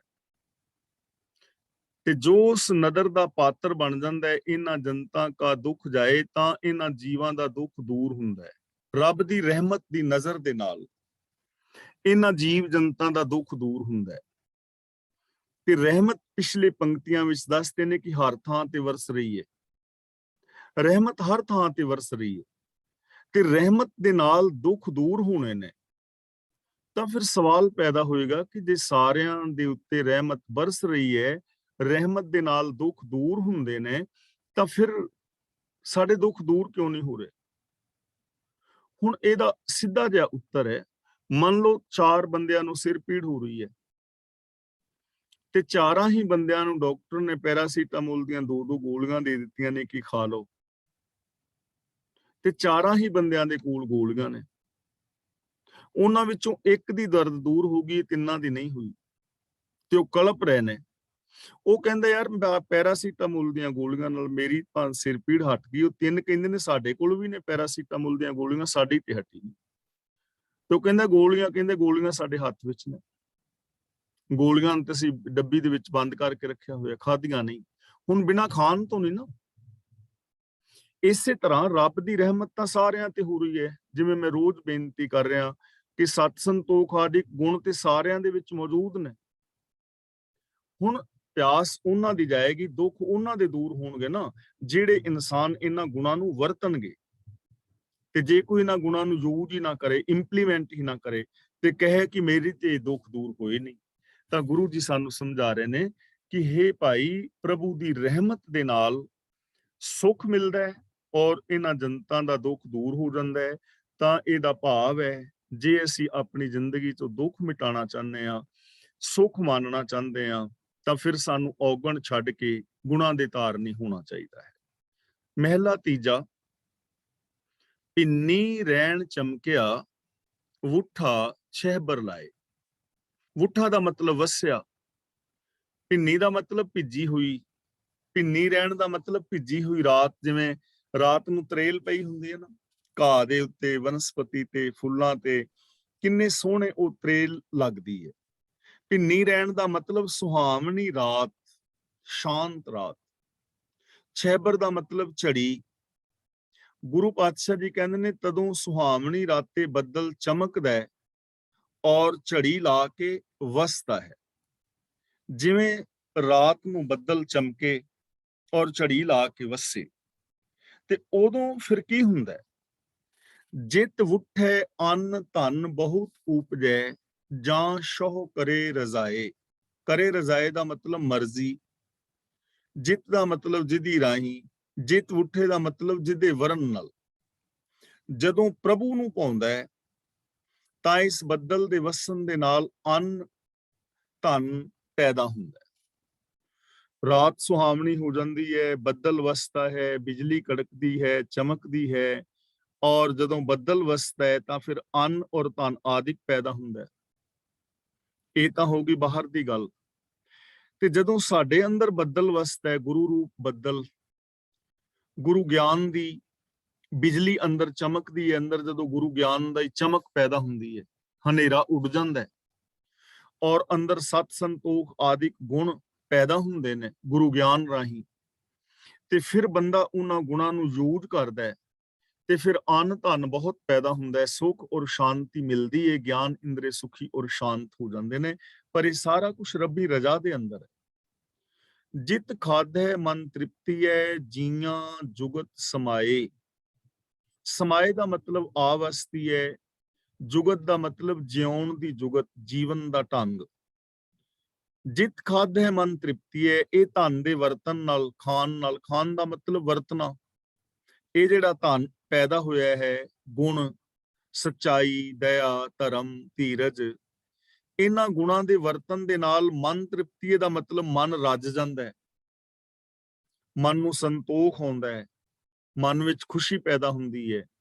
ਜੀਆਂ ਜੁਗਤ ਸਮਾਏ, ਔਰ ਜੀਵਾਂ ਦੇ ਅੰਦਰ ਜਿਉਣ ਦੀ ਜੁਗਤੀ ਆਵਸਤੀ ਹੈ, ਜੀਵਨ ਦੀ ਜੁਗਤੀ ਆ ਜਾਂਦੀ ਹੈ। ਮਤਲਬ ਕਿ ਇਹ ਅੰਨ ਖਾਣ ਦੇ ਨਾਲ, ਇਹ ਗੁਣ ਵਰਤਨ ਦੇ ਨਾਲ ਜੀਵ ਜਿਉਂ ਪੈਂਦੇ ਨੇ, ਆਤਮਿਕ ਜੀਵਨ ਪ੍ਰਫੁੱਲਤ ਹੁੰਦਾ ਹੈ। ਇਹਨਾਂ ਗੁਣਾਂ ਰਾਹੀਂ ਜੀਵਨ ਦਾ ਢੰਗ ਆ ਜਾਂਦਾ ਹੈ ਕਿ ਆਤਮਿਕ ਜ਼ਿੰਦਗੀ ਕੈਸੀ ਜੀਣੀ ਹੈ, ਜੀਵਨ ਦੀ ਜੁਗਤ ਵੀ ਆ ਜਾਂਦੀ ਹੈ, ਆਤਮਿਕ ਜੀਵਨ ਪੈਦਾ ਹੋ ਜਾਂਦਾ ਹੈ ਔਰ ਨਾਲ ਮਨ ਤ੍ਰਿਪਤ ਹੋ ਜਾਂਦਾ ਹੈ, ਮਨ ਸ਼ਾਂਤ ਹੋ ਜਾਂਦਾ ਹੈ। ਇਹ ਧਨ ਕਰਤੇ ਕਾ ਖੇਲ ਹੈ, ਕਦੇ ਆਵੇ ਕਦੇ ਜਾਏ। ਪਰ ਜਿਹੜਾ ਦੁਨਿਆਵੀ ਧਨ ਹੈ, ਇਹ ਕਰਤਾਰ ਦਾ ਇੱਕ ਤਮਾਸ਼ਾ ਹੈ, ਕਦੇ ਪੈਦਾ ਹੁੰਦਾ ਹੈ ਔਰ ਕਦੇ ਖਤਮ ਹੋ ਜਾਂਦਾ ਹੈ। ਇਹ ਜਿਹੜਾ ਧਨ ਹੈ ਪੈਦਾ ਵੀ ਹੋ ਰਿਹਾ ਹੈ, ਖਤਮ ਵੀ ਹੋ ਰਿਹਾ ਹੈ, ਰਜਾ ਦੇ ਅੰਦਰ ਹੈ ਸਾਰਾ। ਖੁਸ਼ੀਆਂ ਆ ਵੀ ਰਹੀਆਂ ਨੇ, ਖੁਸ਼ੀਆਂ ਜਾ ਵੀ ਰਹੀਆਂ ਨੇ। ਕਿਸੇ ਦੇ ਜੀਵਨ ਦੇ ਅੰਦਰ ਇਹ ਗੁਣ ਪੈਦਾ ਹੋ ਰਹੇ ਨੇ ਔਰ ਕਿਸੇ ਦੇ ਜੀਵਨ ਦੇ ਅੰਦਰੋਂ ਇਹ ਗੁਣ ਖਤਮ ਹੋਈ ਜਾਂਦੇ ਨੇ। ਰੱਬੀ ਰਜਾ ਦੇ ਵਿੱਚ ਨਾ, ਜੇ ਅਸੀਂ ਗਿਆਨ ਦੀ ਸਹੀ ਵਰਤੋਂ ਕਰਾਂਗੇ ਤਾਂ ਗੁਣ ਪੈਦਾ ਹੁੰਦੇ ਰਹਿਣਗੇ, ਪਰ ਜੇ ਰੱਬੀ ਰਜਾ ਤੋਂ ਉਲਟ ਚੱਲਾਂਗੇ ਤਾਂ ਉਹ ਜਿਹੜੇ ਗੁਣ ਨੇ ਖਤਮ ਹੋ ਜਾਣਗੇ, ਔਗਣ ਆ ਜਾਣਗੇ, ਸੁੱਖ ਖਤਮ ਹੋ ਜਾਏਗਾ, ਦੁੱਖ ਆ ਜਾਣਗੇ। ਤੇ ਜੇ ਸਹੀ ਜੀਵਨ ਜੀਵਾਂਗੇ ਤਾਂ ਦੁੱਖ ਚਲੇ ਜਾਣਗੇ, ਸੁੱਖ ਆ ਜਾਣਗੇ। ਅਸੀਂ ਆਮ ਜੀਵਨ ਵੱਲ ਝਾਤ ਮਾਰੀਏ ਤਾਂ ਕਈ ਸਾਰੇ ਲੋਕ ਐਸੇ ਸਾਡੀ ਨਜ਼ਰ ਵਿੱਚ ਪੈਂਦੇ ਨੇ ਜਿਨ੍ਹਾਂ ਦਾ ਨਾ ਪਹਿਲਾਂ ਜੀਵਨ ਬੜਾ ਵਿਕਾਰੀ ਸੀ, ਲੇਕਿਨ ਉਹ ਗੁਰਦੁਆਰਾ ਸਾਹਿਬ ਜਾਣ ਲੱਗ ਗਏ, ਕਿਸੇ ਚੰਗੇ ਬੰਦੇ ਦੀ ਸੰਗਤ ਵਿੱਚ ਆ ਗਏ, ਉਹਨਾਂ ਨੇ ਬਾਣੀ ਪੜ੍ਹੀ ਜਾਂ ਆਪ ਉਹਨਾਂ ਨੇ ਬਾਣੀ ਪੜ੍ਹੀ, ਗੁਰਬਾਣੀ ਦੇ ਨਾਲ ਜੁੜੇ ਤਾਂ ਉਹ ਬੜੇ ਚੰਗੇ ਜੀਵਨ ਵਾਲੇ ਬਣ ਗਏ। ਬੜੇ ਐਸੇ ਲੋਕ ਨੇ ਜਿਹੜੇ ਪਹਿਲੋਂ ਵਿਕਾਰੀ ਸਨ, ਨਸ਼ੇ ਵਗੈਰਾ ਵਰਤਦੇ ਸਨ, ਪਰ ਉਹਨਾਂ ਨੇ ਅੰਮ੍ਰਿਤ ਪਾਨ ਕਰ ਲਿਆ, ਬੜੇ ਚੰਗੇ ਇਨਸਾਨ ਬਣ ਗਏ। ਲੇਕਿਨ ਕਈ ਲੋਕ ਐਸੇ ਨੇ ਜਿਹੜੇ ਬੜੇ ਚੰਗੇ ਸਨ, ਚੰਗੇ ਭਲੇ ਸਨ, ਅੰਮ੍ਰਿਤ ਵੀ ਛਕਿਆ ਸੀ, ਬਾਣੀ ਵੀ ਪੜ੍ਹਦੇ ਸੀ, ਲੇਕਿਨ ਉਹ ਮਾੜੀ ਸੰਗਤ ਦੇ ਵਿੱਚ ਐਸੇ ਫਸੇ ਕਿ ਸਾਰਾ ਕੁਝ ਤਬਾਹ ਹੋ ਗਿਆ, ਨਸ਼ਈ ਹੋ ਗਏ। ਮੈਂ ਕਈ ਐਸੇ ਵੀਰਾਂ ਨੂੰ ਜਾਣਦਾ, ਤੁਸੀਂ ਵੀ ਜਾਣਦੇ ਹੋਵੋਗੇ। ਹੁਣ ਇਹ ਤੇ ਗੱਲ ਹੈ ਨਾ ਵੀ ਕੰਟੀਨਿਊਟੀ ਕਿੱਧਰ ਹੈ ਸਾਡੀ, ਅਸੀਂ ਜੀਵਨ ਦੀ ਹਰ ਪਲ ਵਰਤੋਂ ਕਿਵੇਂ ਕਰਦੇ ਆ। ਤਾਂ ਗੁਰੂ ਪਾਤਸ਼ਾਹ ਜੀ ਕਹਿੰਦੇ ਨੇ ਇਹ ਜੋ ਧਨ ਹੈ ਇਹ ਕਰਤੇ ਦਾ ਖੇਲ ਹੈ, ਆਉਂਦਾ ਜਾਂਦਾ ਰਹਿੰਦਾ ਹੈ। ਗਿਆਨੀਆਂ ਕਾ ਧਨ ਨਾਮ ਹੈ, ਸਦ ਹੀ ਰਹਿ ਸਮਾਏ। ਪਰ ਇੱਕ ਧਨ ਐਸਾ ਹੈ ਜਿਹੜਾ ਕਦੇ ਖਤਮ ਨਹੀਂ ਹੁੰਦਾ। ਗਿਆਨੀਆਂ ਕਾ ਧਨ, ਗਿਆਨੀਆਂ ਦਾ ਮਤਲਬ ਜਿਨ੍ਹਾਂ ਨੇ ਰੱਬ ਦੇ ਨਾਲ ਡੂੰਘੀ ਸਾਂਝ ਪਾਈ ਹੈ, ਗਿਆਨਵਾਨ, ਜਿਨ੍ਹਾਂ ਨੇ ਰੱਬ ਨਾਲ ਸਾਂਝ ਪਾਈ ਹੈ। ਗਿਆਨੀ ਦਾ ਮਤਲਬ ਇਹ ਨਹੀਂ ਕਿ ਜਿਨ੍ਹਾਂ ਨੇ ਮੇਰੇ ਵਰਗੇ ਕੱਪੜੇ ਪਾ ਲਏ ਜਾਂ ਗਿਆਨੀ ਦਾ ਜੋ ਕੋਰਸ ਹੈ ਉਹ ਕਰ ਲਿਆ ਜਾਂ ਭਾਈ ਗ੍ਰੰਥੀ ਬਣ ਗਿਆ। ਇੱਥੇ ਗਿਆਨੀ ਦਾ ਮਤਲਬ ਹੈ ਜੋ ਰੱਬ ਦੇ ਨਾਲ ਸਾਂਝ ਪਾਈ ਹੈ, ਰੱਬੀ ਗੁਣਾਂ ਦੇ ਨਾਲ, ਜਿਹਨੇ ਰੱਬੀ ਗੁਣਾਂ ਨੂੰ ਇੰਪਲੀਮੈਂਟ ਕੀਤਾ ਹੈ, ਰੱਬੀ ਰਜਾ ਵਿੱਚ ਜੋ ਤੁਰਦਾ ਹੈ, ਉਹਨਾਂ ਦਾ ਧਨ ਕੀ ਹੈ? ਨਾਮ। ਨਾਮ ਦਾ ਮਤਲਬ ਹੁਕਮ। ਜੋ ਗਿਆਨਵਾਨ ਨੇ, ਪ੍ਰਭੂ ਨਾਲ ਡੂੰਘੀ ਸਾਂਝ ਰੱਖਣ ਵਾਲੇ ਨੇ, ਉਹਨਾਂ ਦਾ ਧਨ ਹੈ ਰੱਬ ਦਾ ਹੁਕਮ, ਰੱਬੀ ਹੁਕਮ ਵਿੱਚ ਤੁਰਨਾ। ਸਦ ਹੀ ਰਹਿ ਸਮਾਏ। ਤੇ ਇਹ ਜਿਹੜਾ ਹੁਕਮ ਹੈ ਇਹ ਧਨ ਹਮੇਸ਼ਾ ਟਿਕਿਆ ਰਹਿੰਦਾ, ਇਹਨੇ ਕਦੇ ਖਤਮ ਨਹੀਂ ਹੋਣਾ। ਹੁਕਮ ਨੇ ਹਮੇਸ਼ਾ ਰਹਿਣਾ ਹੈ, ਹੁਕਮ ਤੋਂ ਬਾਹਰ ਕੁਝ ਵੀ ਨਹੀਂ ਹੈ। ਹੁਕਮ ਹਮੇਸ਼ਾ ਹੈ ਔਰ ਜੋ ਹੁਕਮ ਦੇ ਅੰਦਰ ਚੱਲ ਰਿਹਾ ਹੈ, ਸਹੀ ਸਿਸਟਮ ਨੂੰ ਫੋਲੋ ਕਰ ਰਿਹਾ ਹੈ, ਉਹ ਬੰਦਾ ਵੀ ਹਮੇਸ਼ਾ ਆਤਮਿਕ ਜ਼ਿੰਦਗੀ ਜੀਵੇਗਾ। ਤਾਂ ਜੋ ਗਿਆਨਵਾਨ ਨੇ ਉਹਨਾਂ ਦਾ ਧਨ ਸਿਰਫ ਪ੍ਰਭੂ ਦਾ ਹੁਕਮ ਹੈ। ਉਹ ਰੱਬੀ ਹੁਕਮ ਰਜ਼ਾ ਭਾਣੇ ਦੇ ਅੰਦਰ ਚੱਲਦੇ ਔਰ ਰੱਬੀ ਸਿਫਤ ਸਲਾਹ ਕਰਦੇ ਨੇ। ਨਾਨਕ ਜਿਨ ਕੋ ਨਦਰ ਕਰੇ ਤਾਂ ਇਹ ਧਨ ਪੱਲੇ ਪਾਏ। ਇਹਨੂੰ ਪੱਲੇ ਨਹੀਂ ਪੜਨਾ, ਪੱਲੇ। हे ਨਾਨਕ, ਜਿਨ੍ਹਾਂ ਤੇ ਪ੍ਰਭੂ ਮਿਹਰ ਦੀ ਨਜ਼ਰ ਕਰਦਾ ਹੈ ਉਹਨਾਂ ਨੂੰ ਇਹ ਧਨ ਬਖਸ਼ਦਾ ਹੈ, ਉਹਨਾਂ ਦੇ ਧਨ ਪੱਲੇ ਪੈ ਜਾਂਦਾ ਹੈ। ਜਿਨ੍ਹਾਂ ਤੇ ਮਿਹਰ ਦੀ ਨਜ਼ਰ ਕਰਦਾ ਹੈ ਉਹਨਾਂ ਦੇ ਇਹ ਧਨ ਪੱਲੇ ਪੈ ਜਾਂਦਾ ਹੈ। ਹੁਣ ਦੇਖੋ, ਇਹ ਮਿਹਰ ਦੀ ਨਜ਼ਰ ਆਪਾਂ ਬਾਰ-ਬਾਰ ਵਿਚਾਰ ਕਰ ਰਹੇ ਹਾਂ ਕਿ ਮਿਹਰ ਹਰ ਥਾਂ ਤੇ ਵਰਸ ਰਹੀ ਹੈ, ਪਰ ਬੰਦਾ ਆਪ ਵਾਂਝਾ ਰਹਿ ਜਾਂਦਾ ਮਿਹਰ ਤੋਂ। ਜਿਵੇਂ ਇੱਕ ਦੀਵੇ ਦੀ ਨਿੱਕੀ ਜੀ ਮਿਸਾਲ ਲਈ ਸੀ ਕਿ ਦੀਵਾ ਤੇ ਦਿੰਦਾ ਹੀ ਚਾਨਣ ਹੈ, ਦੀਵਾ ਤਾਂ ਹਨੇਰਾ ਦਿੰਦਾ ਹੀ ਨਹੀਂ। ਪਰ ਜੇ ਕੋਈ ਦੀਵੇ ਵੱਲ ਪਿੱਠ ਕਰਕੇ ਬੈਠ ਕੇ ਕਿਤਾਬ ਪੜ੍ਹਨੀ ਚਾਹੇ ਤਾਂ ਉਹ ਨਹੀਂ ਪੜ੍ਹ ਪਾਏਗਾ, ਫਿਰ ਉਹਦੇ ਅੱਗੇ ਹਨੇਰਾ ਹੋ ਜਾਏਗਾ। ਤਾਂ ਹੁਣ ਇਹਦੇ ਵਿੱਚ ਕਸੂਰ ਦੀਵੇ ਦਾ ਨਹੀਂ ਹੈ, ਕਸੂਰ ਬੰਦੇ ਦਾ ਜਿੰਨੇ ਪਿੱਠ ਕਰ ਲਈ ਹੈ। ਹੁਣ ਸਰੋਵਰ ਭਰਿਆ ਹੋਇਆ ਹੈ ਪਾਣੀ ਦਾ, ਖੂਹ ਚੱਲ ਰਿਹਾ ਹੈ, ਟਿੰਡਾਂ ਰਾਹੀਂ ਪਾਣੀ ਪਾੜਛੇ ਦੇ ਵਿੱਚੋਂ ਨਿਕਲ ਰਿਹਾ ਹੈ, ਲੇਕਿਨ ਇੱਕ ਬੰਦਾ ਉੱਥੇ ਔਲੂ ਦੇ ਕੋਲ ਬੈਠਾ, ਰਹਿ ਚੱਲਦੇ ਦੇ ਕੋਲ ਬੈਠਾ, ਪਿਆਸਾ ਹੈ ਔਰ ਪਿਆਸ ਨਾਲ ਮਰ ਰਿਹਾ ਹੈ, ਪਰ ਪਾਣੀ ਪੀਂਦਾ ਨਹੀਂ। ਹੁਣ ਪਾਣੀ ਵਸਦਿਆਂ ਜੇ ਪੀਵੇ ਨਾ ਤਾਂ ਫਿਰ ਉਹਦਾ ਕੋਈ ਇਲਾਜ ਤੇ ਨਹੀਂ ਨਾ। ਰੱਬ ਦੀ ਰਹਿਮਤ ਤੇ ਹੋਰ ਹੀ ਹੋਵੇ, ਗੁਣ ਵਰਸ ਰਹੇ ਹੋਣ, ਹਰ ਇੱਕ ਦੇ ਅੰਦਰ ਸਮਰੱਥਾ ਹੋਵੇ, ਸੱਚ ਬੋਲ ਸਕਦਾ ਹੋਵੇ, ਤੇ ਫਿਰ ਉਹ ਬੋਲੇ ਨਾ, ਉਹਦਾ ਤਾਂ ਕੋਈ ਇਲਾਜ ਨਹੀਂ ਹੈ ਨਾ। ਤਾਂ ਗੁਰੂ ਜੀ ਕਹਿੰਦੇ ਨੇ ਜੋ ਜਿਨ੍ਹਾਂ ਤੇ ਰੱਬ ਰਹਿਮਤ ਕਰਦਾ ਹੈ, ਜੋ ਰੱਬ ਦੀ ਰਹਿਮਤ ਦਾ ਪਾਤਰ ਬਣਦਾ ਹੈ, ਉਹਦੇ ਇਹ ਪੱਲੇ ਨਾਮ ਧਨ ਪੈ ਜਾਂਦਾ ਹੈ, ਉਹਨੂੰ ਹੁਕਮ ਦੀ ਸਮਝ ਆਉਂਦੀ ਹੈ, ਉਹਦੇ ਪੱਲੇ ਗੁਣ ਪੈਂਦੇ ਨੇ, ਉਹ ਗੁਣਾਂ ਅਨੁਸਾਰ ਜ਼ਿੰਦਗੀ ਜੀਂਦਾ ਹੈ। ਆਪ ਕਰਾਏ ਕਰੇ ਆਪ, ਹੋਂ ਕੈਸਿਓ ਕਰੀ ਪੁਕਾਰ। ਕਰੀ ਨਹੀਂ ਪੜਨਾ, ਕਰੀ। ਪ੍ਰਭੂ ਸਭ ਕੁਝ ਆਪ ਹੀ ਕਰ ਰਿਹਾ ਹੈ ਤੇ ਜੀਵਾਂ ਪਾਸੋਂ ਆਪ ਹੀ ਕਰਾ ਰਿਹਾ ਹੈ। ਤਾਂ ਇਹ ਅਗਨ, ਵਾਦ, ਭੁੱਖ, ਤ੍ਰੇ ਤੇ ਕਾਲ ਆਦਿਕ ਜੋ ਪਿੱਛੇ ਗਿਣੇ ਨੇ ਸ਼ਬਦ ਦੇ ਅੰਦਰ, ਇਹਨਾਂ ਤੋਂ ਬਚਣ ਲਈ ਕਿਹਦੇ ਅੱਗੇ ਫਰਿਆਦ ਕਰਾਂ? ਹੋ ਕੈਸਿਓ ਕਰੀ ਪੁਕਾਰ, ਮੈਂ ਕਿਹਦੇ ਅੱਗੇ ਫਰਿਆਦ ਕਰਾਂ? ਆਪ ਹੀ ਕਰ ਰਿਹਾ ਹੈ, ਆਪ ਹੀ ਕਰਾ ਰਿਹਾ ਹੈ, ਤੇ ਮੈਂ ਪੁਕਾਰ ਕਿਹਦੇ ਅੱਗੇ ਕਰਾਂ ਜਦੋਂ ਰੱਬੀ ਰਜ਼ਾ ਤੋਂ ਬਾਹਰ ਕੁਝ ਹੋ ਹੀ ਨਹੀਂ ਸਕਦਾ, ਰੱਬੀ ਹੁਕਮ ਤੋਂ ਬਾਹਰ ਕੁਝ ਹੋ ਨਹੀਂ ਸਕਦਾ। ਹੁਕਮੇ ਅੰਦਰ ਸਭ ਕੋ, ਬਾਹਰ ਹੁਕਮ ਨਾ ਕੋਏ। ਤਾਂ ਮੈਂ ਇਹਨਾਂ ਵਿਕਾਰਾਂ ਤੋਂ ਬਚਣ ਲਈ ਕਿਹਦੇ ਅੱਗੇ ਪੁਕਾਰ ਕਰਾਂ? ਕੋਈ ਜੋਤਸ਼ੀ ਮੈਨੂੰ ਬਚਾ ਸਕਦਾ ਹੈ? ਮੰਤਰ ਮਾਰ ਕੇ, ਟੂਣਾ ਕਰਕੇ, ਤਵੀਤ ਦੇ ਕੇ, ਨਾਰੀਅਲ ਪਾਣੀ ਵਿੱਚ ਬਹਾ ਕੇ ਕੋਈ ਬਾਬਾ ਮੈਨੂੰ ਬਚਾ ਸਕਦਾ ਇਹਨਾਂ ਵਿਕਾਰਾਂ ਤੋਂ, ਪਾਪਾਂ ਤੋਂ, ਦੁੱਖਾਂ ਤੋਂ, ਜਾਂ ਰੱਬੀ ਰਜ਼ਾ ਤੋਂ ਉਲਟ ਕੁਝ ਕਰ ਸਕਦਾ ਹੈ ਕੋਈ ਬਾਬਾ? ਕੋਈ ਵਿਗਿਆਨੀ, ਕੋਈ ਡਾਕਟਰ, ਕੋਈ ਆਮ ਬੰਦਾ, ਕੋਈ ਪੜਿਆ, ਕੋਈ ਅਨਪੜ੍ਹ, ਕੀ ਲਾ ਆਫ ਨੇਚਰ ਤੋਂ ਉਲਟ ਕੁਝ ਕਰ ਸਕਦਾ ਹੈ? ਕੁਝ ਵੀ ਨਹੀਂ ਕਰ ਸਕਦਾ। ਸਿਆਣੇ ਬੰਦੇ ਤਾਂ ਲਾ ਆਫ ਨੇਚਰ ਨੂੰ ਸਮਝਦੇ ਨੇ, ਰੱਬੀ ਕੁਦਰਤ ਦੇ ਨਿਯਮਾਂ ਨੂੰ ਸਮਝਦੇ ਨੇ, ਰੱਬੀ ਰਜ਼ਾ ਭਾਣੇ ਨੂੰ ਸਮਝਦੇ ਨੇ। ਉਹਨਾਂ ਨੂੰ ਪਤਾ ਹੈ ਵੀ ਹੁਕਮ ਤੋਂ ਬਾਹਰ, ਸਿਸਟਮ ਤੋਂ ਬਾਹਰ ਕੁਝ ਹੋ ਹੀ ਨਹੀਂ ਸਕਦਾ। ਤੇ ਜਦੋਂ ਸਿਸਟਮ ਤੋਂ ਬਾਹਰ ਹੋ ਨਹੀਂ ਸਕਦਾ, ਫਿਰ ਮੈਂ ਕਿਹਦੇ ਅੱਗੇ ਪੁਕਾਰ ਕਰਾਂ? ਵਰਤਾਨ, ਰਾਤਿਆਂ, ਸਰਾਧਾਂ ਅੱਗੇ, ਮੰਤਰਾਂ, ਜੰਤਰਾਂ, ਟੂਣਿਆਂ, ਤਵੀਤਾਂ ਅੱਗੇ ਨਾ।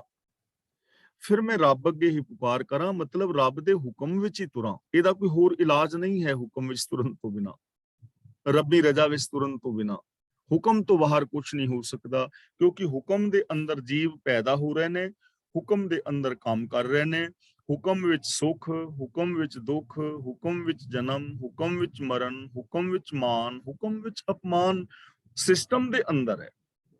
ਇਹਨੂੰ ਫੋਲੋ ਕਰਨਾ ਹੈ ਠੀਕ ਢੰਗ ਦੇ ਨਾਲ। ਜੋ ਇਹਦੀ ਸਹੀ ਵਰਤੋਂ ਕਰੇਗਾ ਉਹਦੇ ਜੀਵਨ ਵਿੱਚ ਸੁੱਖ ਹੋਏਗਾ, ਤੇ ਜੋ ਦੁਰਵਰਤੋਂ ਕਰੇਗਾ ਉਹਨੂੰ ਦੁੱਖ ਉਠਾਉਣਾ ਹੀ ਪਵੇਗਾ। ਆਪੇ ਲੇਖਾ ਮੰਗਸੀ, ਆਪ ਕਰਾਏ ਕਾਰ। ਪ੍ਰਭੂ ਆਪ ਹੀ ਸਾਰੀ ਕਾਰ ਕਰਾ ਰਿਹਾ ਹੈ ਤੇ ਆਪ ਹੀ ਜੀਵਾਂ ਪਾਸੋਂ ਲੇਖਾ ਮੰਗ ਰਿਹਾ ਹੈ। ਕਾਰ ਵੀ ਕਰਾ ਰਿਹਾ ਹੈ, ਲੇਖਾ ਵੀ ਮੰਗ ਰਿਹਾ ਹੈ। ਹੁਣ ਇਹ ਨਹੀਂ ਕਿ ਲੇਖਾ ਮੰਗਣ ਵਾਸਤੇ ਕਿਤੇ ਵੱਖਰਾ ਬੈਠਾ ਹੋਇਆ ਹੈ ਤੇ ਕਾਰ ਕਰਾਉਣ ਵਾਸਤੇ ਕਿਤੋਂ ਵੱਖਰਾ ਹੁਕਮ ਭੇਜ ਰਿਹਾ ਹੈ। ਇੱਕੋ ਹੀ ਸਿਸਟਮ ਹੈ, ਬਜਵਾਂ ਨਿਯਮ ਜੋ ਹੈ, ਇਸ ਸਿਸਟਮ ਦੇ ਅੰਦਰ ਹੀ ਕਾਰ ਕਰਾ ਰਿਹਾ ਹੈ। ਤੇ ਕਾਰ ਦਾ ਮਤਲਬ ਇਹ ਨਹੀਂ ਕਿ ਬੰਦਿਆਂ ਤੋਂ ਕੰਮ ਕਰਾਂਦਾ ਪਿਆ। ਕਾਰ ਦਾ ਮਤਲਬ ਸਾਰੀ ਸ੍ਰਿਸ਼ਟੀ, ਧਰਤੀ ਸੂਰਜ ਚ ਫੇਰੇ ਘੁੰਮ ਰਹੀ ਹੈ, ਚੰਦਰਮਾ ਧਰਤੀ ਸਫੇਰੇ ਘੁੰਮ ਰਿਹਾ ਹੈ, ਆਕਾਸ਼ ਗੰਗਾ ਦੇ ਚਫੇਰੇ ਸੂਰਜ ਘੁੰਮ ਰਿਹਾ ਹੈ, ਆਕਾਸ਼ ਗੰਗਾਵਾਂ ਭੌਂਟਲੀਆਂ ਲੈ ਰਹੀਆਂ ਨੇ।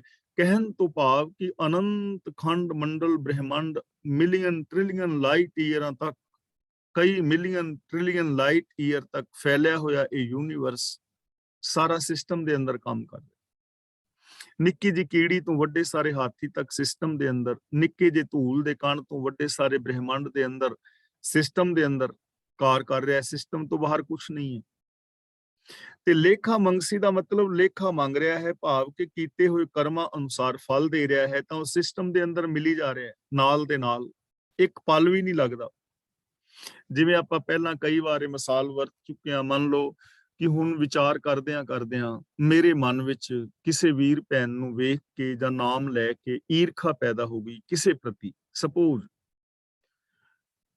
ਈਰਖਾ ਪੈਦਾ ਹੋਈ, ਤਾਂ ਸਿਸਟਮ ਤਾਂ ਵੇਖ ਰਿਹਾ ਹੈ, ਤਾਂ ਮੇਰੇ ਅੰਦਰ ਈਰਖਾ ਦੀ ਅੱਗ, ਹੁਣ ਮੈਂ ਅੰਦਰੇ ਅੰਦਰ ਸੜ ਰਿਹਾ।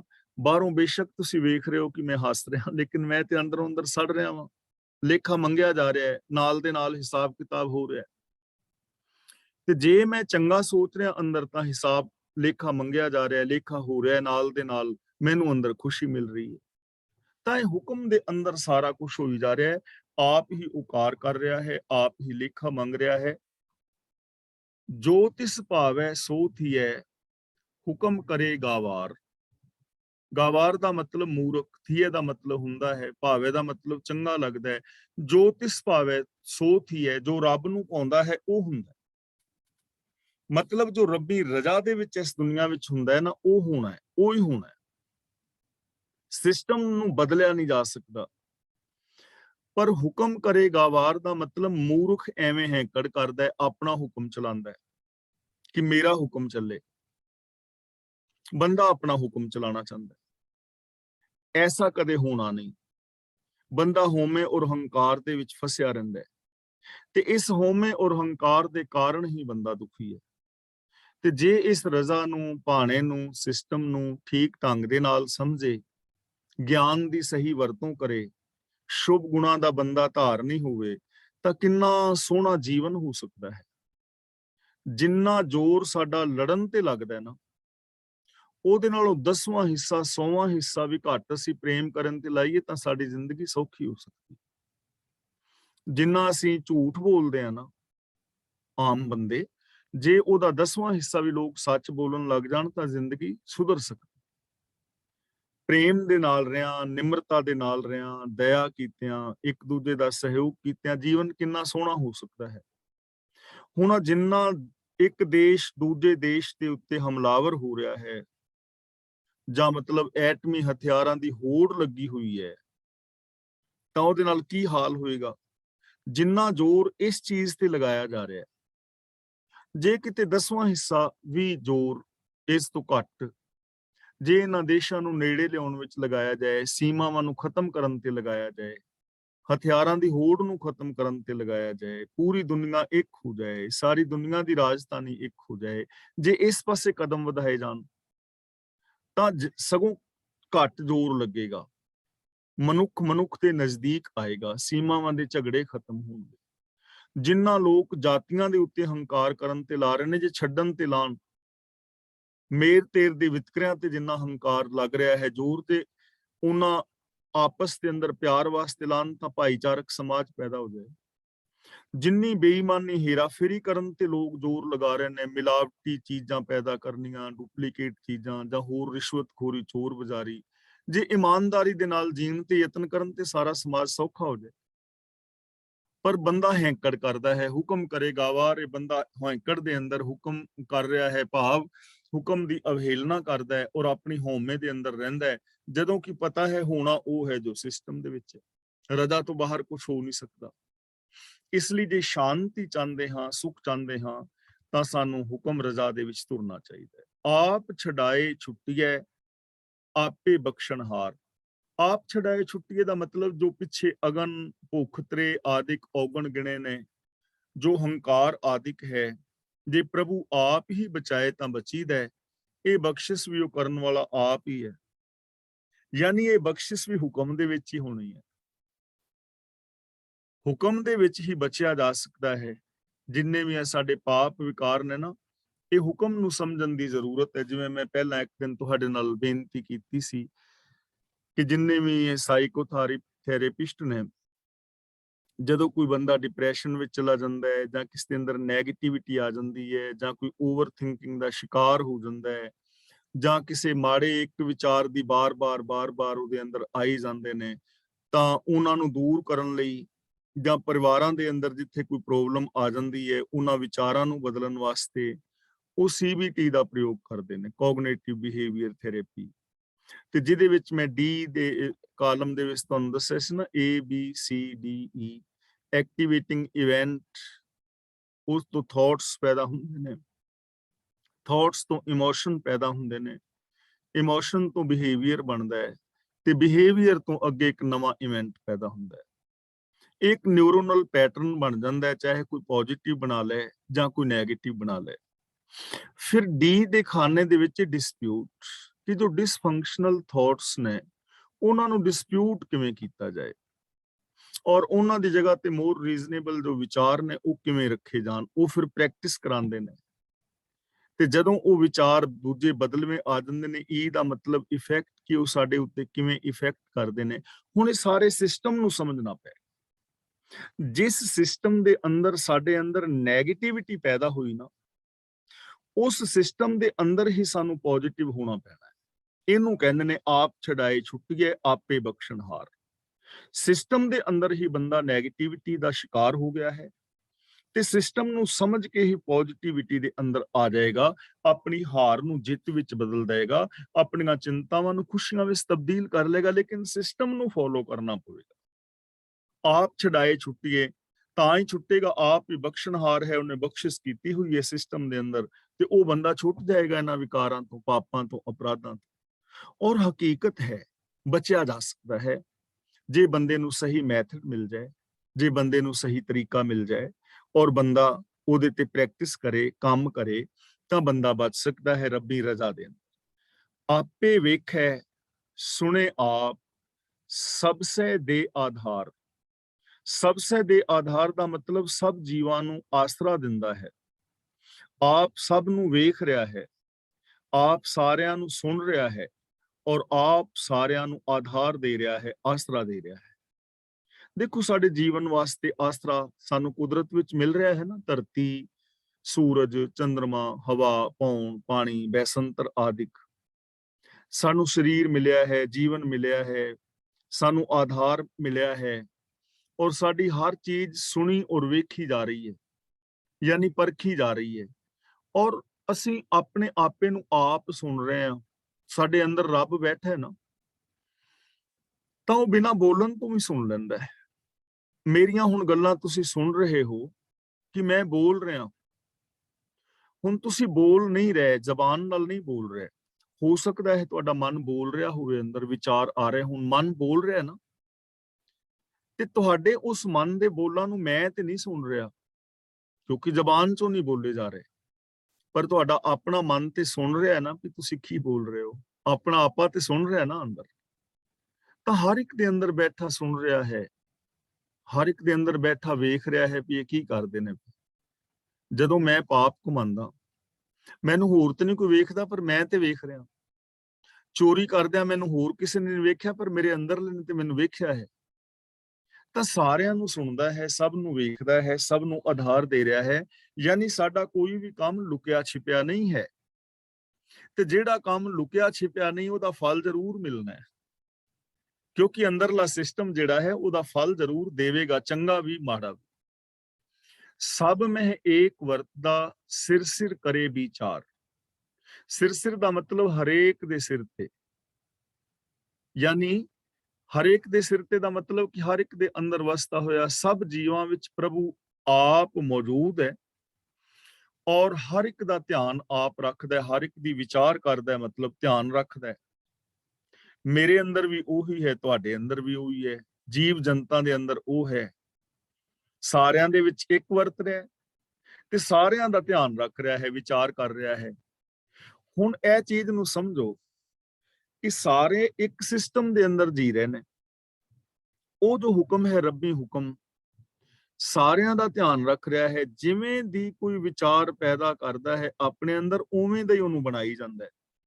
ਧਿਆਨ ਹੋ ਗਿਆ ਨਾ, ਫਿਰ ਉਹਦਾ ਧਿਆਨ ਰੱਖ ਰਿਹਾ ਨਾ ਸਿਸਟਮ ਦੇ ਵਿੱਚ, ਕਿ ਜੇ ਕੋਈ ਨਿੰਦਾ ਚੁਗਲੀ ਕਰਦਾ ਹੈ, ਬਾਰ-ਬਾਰ ਕਰਦਾ ਹੈ, ਤੇ ਉਹਦੇ ਅੰਦਰ ਨਿੰਦਾ ਚੁਗਲੀ ਵਾਲਾ ਸੁਭਾਅ ਪੈਦਾ ਹੋ ਜਾਂਦਾ। ਧਿਆਨ ਰੱਖ ਰਿਹਾ ਨਾ ਉਹਦਾ ਕਿ ਇਹ ਬੰਦਾ ਐਵੇਂ ਦਾ ਬਣਨਾ ਚਾਹੁੰਦਾ, ਉਹ ਬਣੀ ਜਾਂਦਾ। ਕਈ ਲੋਕ ਨੇ, ਉਹਨਾਂ ਦੀ ਬੋਲਬਾਣੀ ਬੜੀ ਪਿਆਰੀ ਹੈ, ਨਿਮਰਤਾ ਹੈ, ਉਹ ਚੰਗਾ ਸੋਚਦੇ ਨੇ, ਪੋਜ਼ਿਟਿਵ ਸੋਚਦੇ ਨੇ, ਤੇ ਸਿਸਟਮ ਦੇ ਅੰਦਰ ਉਹਨਾਂ ਦਾ ਧਿਆਨ ਰੱਖਿਆ ਜਾ ਰਿਹਾ, ਉਹਨਾਂ ਦਾ ਸੁਭਾਅ ਚੰਗਾ ਬਣੀ ਜਾਂਦਾ। ਉਹ ਸੁਖੀ ਔਰ ਸ਼ਾਂਤ ਨੇ, ਹਰ ਇੱਕ ਦੀ ਵਿਚਾਰ ਹੋ ਰਹੀ ਹੈ। ਇਹਦੇ ਤੋਂ ਕੋਈ ਬਚ ਨਹੀਂ ਸਕਦਾ। ਅਗਲਾ ਬਚਨ ਕਰਦੇ ਨੇ, ਗੁਰਮੁਖ ਆਪ ਵਿਚਾਰੀਐ ਲੱਗੇ ਸੱਚ ਪਿਆਰ। ਹੁਣ ਇਹ ਸਿਸਟਮ ਤੇ ਸਮਝ ਆ ਗਿਆ, ਪਰ ਸਾਰੇ ਜੋ ਲੋਕ ਨੇ ਉਹ ਸੱਚ ਦੇ ਨਾਲ ਤੇ ਫਿਰ ਵੀ ਪਿਆਰ ਨਹੀਂ ਕਰ ਰਹੇ। ਕੁਝ ਲੋਕ ਨੇ ਜਿਹੜੇ ਸੱਚ ਨਾਲ ਪਿਆਰ ਕਰਦੇ ਨੇ, ਬੜੇ ਚੰਗੇ ਚੰਗੇ ਲੋਕ ਨੇ ਦੁਨੀਆ ਵਿੱਚ, ਬੇਸ਼ੱਕ ਘੱਟ ਨੇ, ਹੈਨ ਵਿਰਲੇ ਨਾ ਹੀ ਕਣੇ, ਫੈਲ ਫਕੜ ਸੰਸਾਰ। ਹੁਣ ਸੱਚ ਦੇ ਨਾਲ ਸਾਡਾ ਪਿਆਰ ਲੱਗ ਜਾਏ, ਕੋਈ ਵੀ ਬੰਦਾ ਜੇ ਚਾਹੁੰਦਾ ਹੈ ਕਿ ਮੇਰੀ ਪ੍ਰੀਤ ਸੱਚ ਨਾਲ ਬਣ ਜਾਏ, ਮੈਂ ਰੱਬ ਵਰਗਾ ਹੋ ਜਾਵਾਂ, ਸਚਿਆਰ ਹੋ ਜਾਵਾਂ, ਤਾਂ ਉਹਦੇ ਵਾਸਤੇ ਕੀ ਕਰਨਾ ਚਾਹੀਦਾ? ਸਾਨੂੰ ਇਸ ਸਿਸਟਮ ਦੇ ਵਿੱਚ ਕੀ ਕਰਨਾ ਚਾਹੀਦਾ ਜਿਸ ਕਰਕੇ ਅਸੀਂ ਸਚਿਆਰ ਹੋ ਸਕੀਏ? ਤਾਂ ਗੁਰੂ ਜੀ ਕਹਿੰਦੇ ਨੇ, ਗੁਰਮੁਖ ਆਪ ਵਿਚਾਰੀਏ। ਜੇ ਗੁਰੂ ਦੇ ਜ਼ਰੀਏ, ਜਿਹੜਾ ਮਨੁੱਖ ਗੁਰੂ ਦੇ ਜ਼ਰੀਏ ਗੁਰੂ ਦੇ ਸਨਮੁਖ ਹੁੰਦਾ ਹੈ ਔਰ ਆਪਣੇ ਆਪੇ ਦੀ ਵਿਚਾਰ ਕਰਦਾ ਹੈ, ਆਪਣੇ ਆਪੇ ਦੀ ਪੜਤਾਲ ਕਰਦਾ ਹੈ, ਆਪਣੇ ਆਪ ਨੂੰ ਪੜਤਾਲਦਾ ਹੈ, ਯਾਨੀ ਸੈਲਫ ਐਨਾਲਿਸਿਸ ਕਰਦਾ ਹੈ, ਲੱਗੇ ਸੱਚ ਪਿਆਰ, ਤੇ ਉਹਦਾ ਸੱਚ ਦੇ ਵਿੱਚ ਪਿਆਰ ਲੱਗ ਜਾਂਦਾ ਹੈ। ਉਹਦਾ ਸੱਚ ਵਿੱਚ ਪਿਆਰ ਲੱਗ ਜਾਂਦਾ ਹੈ, ਜੋ ਆਪਣੇ ਆਪੇ ਦੀ ਵਿਚਾਰ ਕਰਦਾ ਹੈ ਕਿ ਵਾਸਤਵ ਦੇ ਵਿੱਚ ਮੈਂ ਕੀ ਹਾਂ। ਮਨ ਤੂੰ ਜੋਤ ਸਰੂਪ ਹੈ, ਕਿ ਮੈਂ ਤੇ ਰੱਬ ਦਾ ਰੂਪ ਹਾਂ। ਮੇਰੇ ਅੰਦਰ ਤੇ ਏਡੀਆਂ ਵੱਡੀਆਂ ਵੱਡੀਆਂ ਪੋਸੀਬਿਲਿਟੀਜ਼ ਨੇ, ਮੈਂ ਤਾਂ ਸੱਚ ਦਾ ਧਾਰ ਨਹੀਂ ਹੋ ਸਕਦਾ, ਦਇਆ ਦਾ ਧਾਰ ਨਹੀਂ ਹੋ ਸਕਦਾ। ਮੇਰੇ ਅੰਦਰ ਇਹ ਔਗਣ ਨੇ, ਇਹ ਔਗਣ ਮੈਨੂੰ ਖਰਾਬ ਕਰ ਰਹੇ ਨੇ। ਉਹਨਾਂ ਔਗਣਾਂ ਨੂੰ ਬੰਦਾ ਛੱਡ ਦੇਗਾ ਮੇਰੇ ਅੰਦਰ ਇਹ ਗੁਣ ਨੇ, ਜੇ ਮੈਂ ਇਹਨਾਂ ਗੁਣਾਂ ਦਾ ਧਾਰਨੀ ਹੋਵਾਂ ਤਾਂ ਮੇਰਾ ਜੀਵਨ ਚੰਗਾ ਹੋ ਸਕਦਾ ਹੈ। ਤਾਂ ਫਿਰ ਸੱਚ ਵਿੱਚ ਪਿਆਰ ਲੱਗੇਗਾ ਨਾ, ਜੇ ਗੁਰੂ ਦੇ ਜ਼ਰੀਏ ਵਿਚਾਰ ਕਰੇਗਾ, ਕਿਉਂਕਿ ਗੁਰੂ ਸਾਨੂੰ ਯੂਨੀਵਰਸਲ ਟਰੁੱਥ ਦੇ ਨਾਲ ਜੋੜਦਾ ਹੈ। ਬ੍ਰਹਿਮੰਡੀ ਸੱਚ ਕੀ ਹੈ, ਜਦੋਂ ਉਸ ਅਸਲੀਅਤ ਨੂੰ ਬੰਦਾ ਸਮਝੇਗਾ, ਉਹਦੀ ਵਿਚਾਰ ਕਰੇਗਾ, ਤੇ ਸੱਚ ਦੇ ਨਾਲ ਪਿਆਰ ਬਣ ਜਾਏਗਾ। ਇਸ ਲਈ ਜੇ ਅਸੀਂ ਚਾਹੁੰਦੇ ਹਾਂ ਕਿ ਰੱਬ ਨਾਲ ਸਾਡਾ ਪਿਆਰ ਬਣੇ, ਸੱਚ ਵਿੱਚ ਸਾਡੀ ਪ੍ਰੀਤ ਲੱਗੇ, ਅਸੀਂ ਇੰਨੇ ਉੱਚੇ ਸੁੱਚੇ ਇਨਸਾਨ ਹੋ ਸਕੀਏ, ਤਾਂ ਉਹਦੇ ਵਾਸਤੇ ਇੱਕੋ ਹੀ ਸਾਧਨ ਹੈ, ਗੁਰਮੁਖ ਆਪ ਵਿਚਾਰੀਏ। ਗੁਰੂ ਦੇ ਰਾਹੀਂ ਆਪਣੇ ਆਪ ਦੀ ਵਿਚਾਰ ਕਰਨੀ, ਜਿਵੇਂ ਕਿ ਅਸੀਂ ਸਾਰੇ ਵੀਰ ਭੈਣਾਂ ਮਿਲ ਕੇ ਟਰਾਈ ਕਰ ਰਹੇ ਹਾਂ। ਗੁਰਬਾਣੀ ਅਨੁਸਾਰ ਆਪਣੇ ਜੀਵਨ ਨੂੰ ਪਰਖਣ ਦਾ ਯਤਨ ਕਰ ਰਹੇ ਹਾਂ, ਜੀਵਨ ਜੁਗਤ ਸਿੱਖਣ ਦਾ ਯਤਨ ਕਰ ਰਹੇ ਹਾਂ। ਤਾਂ ਇਹੀ ਸਾਧਨ ਹੈ, ਗੁਰਬਾਣੀ ਅਨੁਸਾਰ ਜ਼ਿੰਦਗੀ ਜੀ ਕੇ ਸੱਚ ਦੇ ਵਿੱਚ ਪਿਆਰ ਲੱਗ ਸਕਦਾ ਹੈ। ਨਾਨਕ ਕਿਸ ਨੂੰ ਆਖੀਐ ਆਪੇ ਦੇਵਨਹਾਰ। ਹੁਣ ਇਹ ਦਾਤ ਰੱਬ ਦੇਣ ਵਾਲਾ ਹੈ, ਰੱਬੀ ਸਿਸਟਮ ਦੇ ਅੰਦਰ ਦਾਤ ਮਿਲਣੀ ਹੈ। ਗੁਣ ਜਿਹੜੇ ਨੇ ਸੱਚਾਈ, ਦਇਆ, ਧਰਮ, ਧੀਰਜ ਆਦਿ ਕੇ ਸਿਸਟਮ ਵਿੱਚ ਹੀ ਮਿਲਨੇ ਨੇ, ਸਿਸਟਮ ਵਿੱਚ ਤੁਰਿਆ ਮਿਲਨੇ ਨੇ। ਤੇ ਜਦੋਂ ਸਿਸਟਮ ਵਿੱਚ ਤੁਰਿਆ ਮਿਲਨੇ ਨੇ ਤਾਂ ਗੁਰੂ ਜੀ ਕਹਿੰਦੇ ਨੇ ਕਿਸ ਨੂੰ ਆਖੀਏ, ਕਿਹਦੇ ਅੱਗੇ ਮੈਂ ਜਾ ਕੇ ਫਰਿਆਦ ਕਰਾਂ ਕਿ ਬਿਨਾਂ ਸਿਸਟਮ ਤੋਂ ਮੈਨੂੰ ਇਹ ਗੁਣ ਦੇ ਦੇ। ਕੋਈ ਦੇ ਸਕਦਾ ਹੈ?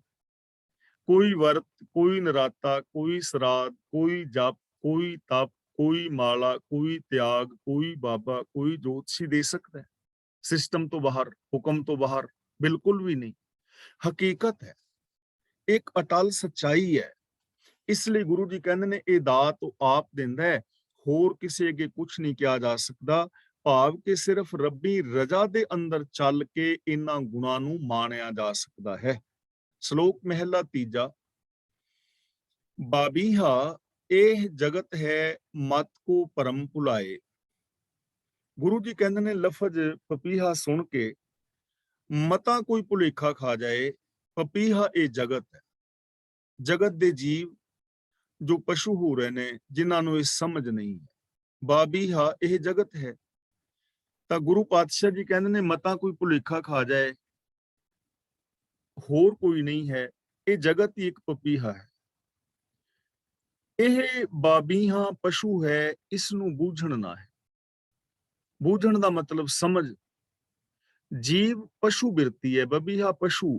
ਇੱਥੇ ਬਬੀਹੇ ਦਾ ਮਤਲਬ ਹੈ ਜੀਵ, ਮਨੁੱਖ, ਤੇ ਪਸ਼ੂ ਦਾ ਮਤਲਬ ਪਸ਼ੂ ਬਿਰਤੀ, ਪਸ਼ੂ ਵਾਲਾ ਸੁਭਾਅ। ਇਹਦਾ ਸੁਭਾਅ ਪਸ਼ੂ ਵਾਲਾ ਹੋ ਗਿਆ, ਇਸ ਲਈ ਇਹਨੂੰ ਸਮਝ ਨਹੀਂ ਹੈ। ਹੁਣ ਇਨਸਾਨ ਹੋਣ ਦੇ ਨਾਤੇ ਇਨਸਾਨ ਵਾਲਾ ਸੁਭਾਅ ਹੋਣਾ ਚਾਹੀਦਾ। ਇਨਸਾਨ ਅਸੀਂ ਤਾਂ ਜੇ ਸਾਡੇ ਅੰਦਰ ਇਨਸਾਨੀਅਤ ਹੋਵੇ, ਤਾਂ ਜੇ ਨਹੀਂ ਐਸਾ ਤਾਂ ਕਰਤੂਤ ਪਸ਼ੂ ਕੀ ਮਾਨਸ ਜਾਤ। ਅੰਦਰੋਂ ਹੋਰ ਤੇ ਬਾਹਰੋਂ ਜੋ ਬੰਦਾ ਹੋਰ ਹੈ, ਪਸ਼ੂ ਬਿਰਤੀ ਇਸੇ ਨੂੰ ਕਹਿੰਦੇ ਨੇ। ਅੰਮ੍ਰਿਤ ਹਰ ਕਾ ਨਾਮ ਹੈ, ਜਿਤ ਪੀਤੇ ਤਿਖ ਜਾਏ। ਗੁਰੂ ਜੀ ਕਹਿੰਦੇ ਨੇ ਪ੍ਰਭੂ ਦਾ ਨਾਮ ਯਾਨੀ ਰੱਬੀ ਹੁਕਮ, ਜੋ ਰੱਬੀ ਸਿਫਤ ਸਲਾਹ ਹੈ, ਇਹ ਅੰਮ੍ਰਿਤ ਹੈ, ਆਤਮਿਕ ਜੀਵਨ ਦੇਣ ਵਾਲਾ ਹੈ। ਜਿਤ ਪੀਤੇ, ਜਿਸ ਤੇ ਪੀਣ ਦੇ ਨਾਲ ਪਿਆਸ, ਤਿਖ ਦਾ ਮਤਲਬ ਮਾਇਆ ਦੀ ਤ੍ਰੇਹ ਮਿਟਦੀ ਹੈ, ਤ੍ਰਿਸ਼ਨਾ ਮਿਟਦੀ ਹੈ। ਤੇ ਉਹ ਕੀ ਹੈ? ਰੱਬੀ ਗੁਣ, ਪ੍ਰਭੂ ਦੀ ਸਿਫਤ ਸਲਾਹ। ਨਾਮ ਦਾ ਮਤਲਬ ਹੁਕਮ, ਨਾਮ ਦਾ ਮਤਲਬ ਰੱਬੀ ਸਿਫਤ ਸਲਾਹ। ਆਤਮਿਕ ਜੀਵਨ ਦੇਣ ਵਾਲਾ ਜੋ ਜਲ ਹੈ, ਉਹ ਹੈ ਰੱਬੀ ਗੁਣ, ਰੱਬੀ ਹੁਕਮ। ਇਹਨੂੰ ਪੀਣ ਦੇ ਨਾਲ ਤਿਖਾ ਜਾ ਸਕਦੀ ਹੈ, ਪਿਆਸ ਮਿਟ ਸਕਦੀ ਹੈ, ਕਿਉਂਕਿ ਜੇ ਸੰਤੋਖ ਦੇ ਧਾਰਨੀ ਹੋ ਜਾਓ ਤਾਂ ਤ੍ਰਿਸ਼ਨਾ ਮਿਟ ਜਾਏਗੀ। ਸੱਚ ਦਾ ਸੇਵਨ ਕਰ ਲਓਗੇ, ਝੂਠ ਮਿਟ ਜਾਏਗਾ। ਨਾਨਕ ਗੁਰਮੁਖ ਜਿਨ ਪੀਆ, ਤਿਨ ਬਹੁੜ ਨਾ ਲਾਗੀ ਆਏ। ਹੇ ਨਾਨਕ, ਜਿਨ੍ਹਾਂ ਇਨਸਾਨਾਂ ਨੇ ਗੁਰੂ ਦੇ ਰਾਹੀਂ ਇਸ ਅੰਮ੍ਰਿਤ ਨੂੰ ਪੀ ਲਿਆ, ਮਤਲਬ ਹੁਕਮ ਰਜ਼ਾ ਮੁਤਾਬਕ ਜਿਨ੍ਹਾਂ ਨੇ ਜ਼ਿੰਦਗੀ ਜੀਣੀ ਸ਼ੁਰੂ ਕਰ ਦਿੱਤੀ, ਜਿਨ੍ਹਾਂ ਨੇ ਰੱਬੀ ਗੁਣਾਂ ਨੂੰ ਇੰਪਲੀਮੈਂਟ ਕਰ ਲਿਆ, ਇਹ ਆਤਮਿਕ ਜੀਵਨ ਜਿਨ੍ਹਾਂ ਨੇ ਜੀ ਲਿਆ, ਤਿਨ ਬਹੁੜ ਨਾ ਲਾਗੀ ਆਏ। ਫਿਰ ਉਹਨਾਂ ਨੂੰ ਮੁੜ ਕੇ ਪਿਆਸ ਨਹੀਂ ਲੱਗਦੀ ਵਿਕਾਰਾਂ ਦੀ, ਫਿਰ ਉਹ ਵਿਕਾਰਾਂ ਦੇ ਵਿੱਚ ਡਿੱਗਦੇ ਨਹੀਂ, ਫਿਰ ਉਹ ਲੱਭ ਲੋਭ ਲਾਲਚ ਵਿੱਚ ਡਿੱਗਦੇ ਨਹੀਂ। ਆਰੇ ਨਾਲ ਬੇਸ਼ੱਕ ਚੀਰੇ ਜਾਣ ਪਰ ਡਿੱਗਦੇ ਨਹੀਂ। ਚਰਖੜੀ ਤੇ ਚੜਾ ਕੇ ਉਹਨਾਂ ਦਾ ਤੂੰਬਾ ਬੇਸ਼ੱਕ ਅਡਾ ਦਿੱਤਾ ਜਾਵੇ, ਪਰ ਉਹ ਗਿਰਦੇ ਨਹੀਂ, ਆਪਣੇ ਆਚਰਨ ਤੋਂ, ਆਦਰਸ਼ ਤੋਂ, ਸੱਚ ਤੋਂ ਦੂਰ ਨਹੀਂ ਜਾਂਦੇ। ਉਹਨਾਂ ਨੂੰ ਫਿਰ ਵਿਕਾਰਾਂ ਦੀ ਤ੍ਰਿਸ਼ਨਾ ਨਹੀਂ ਲੱਗਦੀ। ਮਹਿਲਾ ਤੀਜਾ। ਮਲਾਰ ਸ਼ੀਤਲ ਰਾਗ ਹੈ, ਹਰ ਧਿਆਏ ਸ਼ਾਂਤ ਹੋਏ। ਮਲਾਰ ਰਾਗ ਨੂੰ ਲੋਕ ਠੰਡਾ ਰਾਗ ਮੰਨਦੇ ਨੇ, ਔਰ ਇਹ ਲੋਕਾਂ ਦੀ ਮਨੌਤ ਹੈ ਮਨੌਤ ਸ਼ਬਦ ਮੈਂ ਕਹਿ ਰਿਹਾ, ਇਹਦਾ ਧਿਆਨ ਰੱਖਣਾ ਹੈ। ਮਨੌਤ ਹੈ ਕਿ ਮਲਾਰ ਰਾਗ ਫਲਾਂ ਬੰਦਾ ਗਾਉਂਦਾ ਸੀ ਤੇ ਮੀਂਹ ਪੈ ਜਾਂਦਾ ਸੀ। ਮਲਾਰ ਨੂੰ ਸ਼ਾਂਤ ਰਾਗ ਮੰਨਦੇ ਨੇ ਲੋਕ, ਪਰ ਗੁਰੂ ਜੀ ਕਹਿੰਦੇ ਨੇ ਮਲਾਰ ਤਾਂ ਸ਼ਾਂਤੀ ਦੇਣ ਵਾਲਾ ਹੈ। ਅਸਲੀ ਸ਼ਾਂਤੀ ਤਾਂ ਹੈ ਹਰ ਧਿਆਏ ਸ਼ਾਂਤ ਹੋਏ, ਜੇ ਇਸ ਮਲਾਰ ਰਾਗ ਦੀ ਰਾਹੀਂ ਪ੍ਰਭੂ ਨੂੰ ਸਿਮਰਿਆ ਜਾਏ, ਰੱਬੀ ਗੁਣਾਂ ਨੂੰ ਮਨ ਵਿੱਚ ਵਸਾਇਆ ਜਾਏ, ਤਾਂ ਹੈ। ਮਲਾਰ ਰਾਗ ਗਾ ਕੇ, ਮਲਾਰ ਰਾਗ ਦੇ ਰਾਹੀਂ ਜੇ ਕੋਈ ਰੱਬੀ ਗੁਣਾਂ ਦਾ ਧਾਰਨੀ ਹੋ ਜਾਏ, ਸਤ ਸੰਤੋਖ ਦਇਆ ਧਰਮ ਧੀਰਜ ਦਾ, ਤਾਂ ਸ਼ਾਂਤੀ ਦੇਣ ਵਾਲਾ ਹੈ। ਤੇ ਜੇ ਬੰਦੇ ਦੇ ਅੰਦਰ ਈਰਖਾ ਦਵੇਸ਼ ਵੈਰ ਵਿਰੋਧ ਭਰਿਆ ਹੋਵੇ ਤੇ ਬਾਹਰੋਂ ਮਲਾਰ ਰਾਗ ਗਾਣ ਲਿਆ ਹੋਵੇ, ਤਾਂ ਮਲਾਰ ਰਾਗ ਸ਼ਾਂਤੀ ਨਹੀਂ ਦੇਵੇਗਾ। ਰਾਗੀ ਨਾਦੀ ਬਾਹਰਾ ਇਨੀ ਹੁਕਮ ਨਾ ਬੂਝਿਆ ਜਾਏ, ਰਾਗ ਰਾਗਨੀ ਡਿੰਬ ਹੋਏ ਬੈਠਾ ਉਨ ਹਰ ਪਹਿ ਕਿਆ ਲੀਨਾ। ਇਸ ਲਈ ਗੁਰੂ ਜੀ ਕਹਿ ਰਹੇ ਨੇ ਮਲਾਰ ਰਾਗ ਠੰਡਾ ਤਾਂ ਹੈ, ਠੰਡ ਪਾਉਣ ਵਾਲਾ ਤਾਂ ਹੈ, ਜੇ ਇਸ ਰਾਗ ਦੀ ਰਾਹੀਂ ਪ੍ਰਭੂ ਦੀ ਸਿਫਤ ਸਲਾਹ ਕੀਤੀ ਜਾਏ, ਰੱਬੀ ਗੁਣਾਂ ਦੇ ਧਾਰਨੀ ਹੋਇਆ ਜਾਏ। ਹਰ ਜੀਓ ਆਪਣੀ ਕਿਰਪਾ ਕਰੇ ਤਾਂ ਵਰਤੈ ਸਭ ਲੋਏ। ਲੋਏ ਦਾ ਮਤਲਬ ਲੋਕ ਵਿੱਚ। ਜੇ ਪ੍ਰਭੂ ਆਪਣੀ ਦਇਆ ਕਰੇ ਤਾਂ ਹੀ ਸ਼ਾਂਤੀ ਸਾਰੇ ਸੰਸਾਰ ਵਿੱਚ ਵਰਤ ਸਕਦੀ ਹੈ। ਯਾਨੀ ਦੁਨੀਆ ਦਾ ਹਰ ਇਨਸਾਨ ਸ਼ਾਂਤ ਹੋ ਸਕਦਾ ਹੈ ਜੇ ਰੱਬ ਦਇਆ ਕਰੇ, ਯਾਨੀ ਰੱਬ ਦੀ ਦਇਆ ਦਾ ਪਾਤਰ ਬਣੇ। ਹੁਣ ਦਇਆ ਤੇ ਵਰਸ ਰਹੀ ਹੈ, ਪਰ ਉਸ ਦਇਆ ਨੂੰ ਜੇ ਬੰਦਾ ਯੂਜ਼ ਕਰੇ। ਉੱਠੇ ਜੀਆਂ ਜੁਗਤ ਹੋਏ, ਧਰਣੀ ਨੂੰ ਸ਼ਿੰਗਾਰ ਹੋਏ। ਉੱਠੇ ਤੇ ਥੋੜਾ ਜਿਹਾ ਰੁਕ ਜਾਣਾ ਹੈ। ਉੱਠੇ ਜੀਆਂ ਜੁਗਤ ਹੋਏ, ਧਰਣੀ ਨੂੰ ਸ਼ਿੰਗਾਰ ਹੋਏ। ਉੱਠੇ ਦਾ ਮਤਲਬ ਮੀਂਹ ਪਿਆ, ਜੁਗਤ ਦਾ ਮਤਲਬ ਜੀਵਨ ਦੀ ਜੁਗਤੀ, ਧਰਣੀ ਤੋਂ ਭਾਵ ਧਰਤੀ, ਸ਼ਿੰਗਾਰ ਦਾ ਮਤਲਬ ਸੁਹੱਪਣ। ਜਿਵੇਂ ਮੀਂਹ ਪਿਆ ਜੀਵਨ ਵਿੱਚ, ਜੀਆਂ ਵਿੱਚ ਜੀਵਨ ਜੁਗਤੀ ਆਉਂਦੀ ਹੈ, ਮਤਲਬ ਸੱਤਿਆ ਆਉਂਦੀ ਹੈ, ਖੁਸ਼ੀ ਪੈਦਾ ਹੁੰਦੀ ਹੈ। ਤੇ ਧਰਣੀ ਨੂੰ ਸ਼ਿੰਗਾਰ ਹੋਏ ਦਾ ਮਤਲਬ ਧਰਤੀ ਦੇ ਉੱਤੇ ਹਰਿਆਵਲ ਆ ਜਾਂਦੀ ਹੈ, ਸੁਹੱਪਣ ਹੁੰਦਾ ਹੈ। ਐਨ ਜਿਵੇਂ ਮੇਕਅਪ ਕੀਤਾ ਹੋਵੇ, ਚਾਰ ਚਫੇਰੇ ਹਰਿਆਵਲ, ਸੁੰਦਰਤਾ ਛਾ ਜਾਂਦੀ। ਨਾਨਕ ਇਹ ਜਗਤ ਸਭ ਜਲ ਹੈ, ਜਲ ਹੀ ਤੇ ਸਭ ਕੋਈ। ਇਹ ਨਾਨਕ ਅਸਲ ਵਿੱਚ ਜਗਤ ਪ੍ਰਭੂ ਦਾ ਹੀ ਰੂਪ ਹੈ। ਨਾਨਕ ਇਹ ਜਗਤ ਸਭ ਜਲ ਹੈ, ਜਲ ਦਾ ਮਤਲਬ ਰੱਬ ਦਾ ਰੂਪ ਹੀ ਹੈ। ਜਲ ਹੀ ਤੇ ਸਭ ਕੋਏ, ਹਰ ਜੀਵ ਰੱਬ ਤੋਂ ਹੀ ਪੈਦਾ ਹੋਇਆ ਹੈ। ਅਵਲ ਅੱਲਾਹ ਨੂਰ ਉਪਾਇਆ, ਕੁਦਰਤ ਕੇ ਸਭ ਬੰਦੇ, ਏਕ ਨੂਰ ਤੇ ਸਭ ਜਗ ਉਪਜਿਆ, ਕੌਣ ਭਲੇ ਕੋ ਮੰਦੇ। ਤਾਂ ਗੁਰੂ ਸਾਹਿਬ ਜੀ ਕਹਿ ਰਹੇ ਨੇ ਕਿ ਹੇ ਨਾਨਕ ਆਖ ਕੇ ਅਸਲ ਵਿੱਚ ਜਗਤ ਜਲ ਹੈ, ਰੱਬ ਦਾ ਹੀ ਰੂਪ ਹੈ। ਜਲ ਹੀ ਤੇ ਸਭ ਕੋਏ, ਰੱਬ ਤੋਂ ਹੀ ਹਰ ਇਨਸਾਨ ਪੈਦਾ ਹੋਇਆ। ਦੇਖੋ ਕਿੰਨੇ ਸਾਫ਼ ਲਫ਼ਜ਼ਾਂ ਦੇ ਅੰਦਰ ਗੁਰੂ ਪਾਤਸ਼ਾਹ ਸਾਨੂੰ ਸਮਝਾ ਰਹੇ ਨੇ ਕਿ ਜਗਤ ਹੈ ਹੀ ਰੱਬ ਦਾ ਰੂਪ ਹੈ, ਰੱਬ ਤੋਂ ਵੱਖਰਾ ਹੈ ਹੀ ਨਹੀਂ। ਹਰ ਸ਼ੈ ਰੱਬ ਤੋਂ ਹੀ ਪੈਦਾ ਹੋਈ ਹੈ, ਉਹੀ ਆਕਾਰ ਸਰੂਪ ਹੋ ਗਿਆ ਹੈ। ਨਿਰਾਕਾਰ ਤੋਂ ਆਕਾਰ ਹੈ, ਨਿਰਗੁਣ ਤੋਂ ਸਰਗੁਣ ਆਪ ਹੀ ਹੋਇਆ ਹੈ। ਗੁਰ ਪ੍ਰਸਾਦੀ ਕੋ ਵਿਰਲਾ ਬੂਝੈ, ਸੋ ਜਨ ਮੁਕਤ ਸਦਾ ਹੋਏ। ਗੁਰੂ ਦੀ ਕਿਰਪਾ ਦੇ ਨਾਲ ਕੋਈ ਵਿਰਲਾ ਬੰਦਾ ਇਸ ਚੀਜ਼ ਨੂੰ ਸਮਝਦਾ ਹੈ ਕਿ ਆ ਜਗਤ ਹੀ ਰੱਬ ਦਾ ਰੂਪ ਹੈ, ਇਹ ਵੱਖਰਾ ਨਹੀਂ ਹੈ। ਰੱਬ ਵੱਖਰਾ ਨਹੀਂ, ਜਗਤ ਵੱਖਰਾ ਨਹੀਂ। ਗੁਰੂ ਦੀ ਕਿਰਪਾ ਦੇ ਨਾਲ ਕੋਈ ਵਿਰਲਾ ਬੰਦਾ ਇਸ ਚੀਜ਼ ਨੂੰ ਸਮਝਦਾ ਹੈ ਔਰ ਉਹ ਗੁਣਾਂ ਦਾ ਧਾਰਨੀ ਹੁੰਦਾ ਹੈ। ਸੋ ਜਨ ਮੁਕਤ ਸਦਾ ਹੋਏ, ਉਹ ਬੰਦਾ ਫਿਰ ਸਦਾ ਲਈ ਮੁਕਤ ਹੋ ਜਾਂਦਾ ਹੈ। ਉਹਦੀ ਜ਼ਿੰਦਗੀ ਵਿੱਚ ਪਾਪ ਵਿਕਾਰ ਨਹੀਂ ਹੁੰਦੇ। ਪੌੜੀ ਸੱਚਾ ਵੇ ਪਰਵਾਹ ਇੱਕੋ ਤੂੰ ਧਣੀ। हे मालिक, तू सदा कायम रहन वाला बेपरवाह बेमुहताज मालिक है। सारे जगत दा मालिक तू है, बेमुहताज है, तैनू किसी दी मुताजी नहीं है। तू सब किछ आपे आप, दूजे किस गणी। गणी दा मतलब गिना। तू सब कुछ आप ही करन जोगा है, आप ही आप सब कुछ बन के फैलिया होया है। दूजे किस गणी, केड़े दूजे नू मैं तेरे वर्गा गिना। किन्नू मैं कवां कि आ दूजा है, जदों दूजा है ही नहीं। सब किछ आपे आप है, तू आप ही आप है।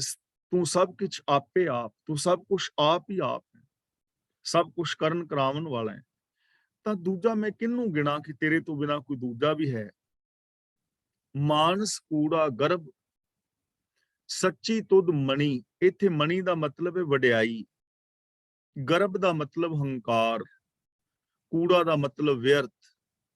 ਤਾਂ ਗੁਰੂ ਜੀ ਕਹਿੰਦੇ ਨੇ ਦੁਨੀਆ ਦੀ ਕਿਸੇ ਵਡਿਆਈ ਨੂੰ ਪ੍ਰਾਪਤ ਕਰਕੇ ਮਨੁੱਖ ਦਾ ਹੰਕਾਰ ਕਰਨਾ ਵਿਅਰਥ ਹੈ। ਮਾਨਸ ਕੂੜਾ ਗਰਭ, ਬੰਦੇ ਦਾ ਹੰਕਾਰ ਕੂੜਾ ਹੈ, ਝੂਠਾ ਹੈ। ਜੇ ਕੋਈ ਬੰਦਾ ਕਹੇ ਕਿ ਮੈਂ ਹੁਕਮ ਤੋਂ ਬਾਹਰ ਕਰ ਸਕਣਾ ਤਾਂ ਕੁਛ ਨਹੀਂ ਕਰ ਸਕਦਾ। ਹੰਕਾਰ ਝੂਠਾ ਹੈ। ਦੂਜਿਆਂ ਨਾਲੋਂ ਆਪਣੇ ਆਪ ਨੂੰ ਉੱਚਾ ਸਮਝਣਾ ਇਹ ਝੂਠਾ ਹੰਕਾਰ ਹੈ, ਤੇ ਦੂਜਿਆਂ ਨਾਲੋਂ ਆਪਣੇ ਆਪ ਨੂੰ ਨੀਵਾਂ ਹੀ ਸਮਝੀ ਜਾਣਾ, ਇਨਫੀਰੀਓਰਿਟੀ ਕੰਪਲੈਕਸ ਦਾ ਸ਼ਿਕਾਰ ਹੋ ਜਾਣਾ ਵੀ ਝੂਠਾ ਹੀ ਹੈ। ਸੱਚੀ ਤੁਧ ਮਣੀ ਹੈ ਮਾਲਕ, ਤੇਰੀ ਵਡਿਆਈ ਸਦਾ ਕਾਇਮ ਰਹਿਣ ਵਾਲੀ ਹੈ, ਤੇ ਰੱਬ ਦੀ ਵਡਿਆਈ ਸਦਾ ਰਹਿਣ ਵਾਲੀ ਹੈ।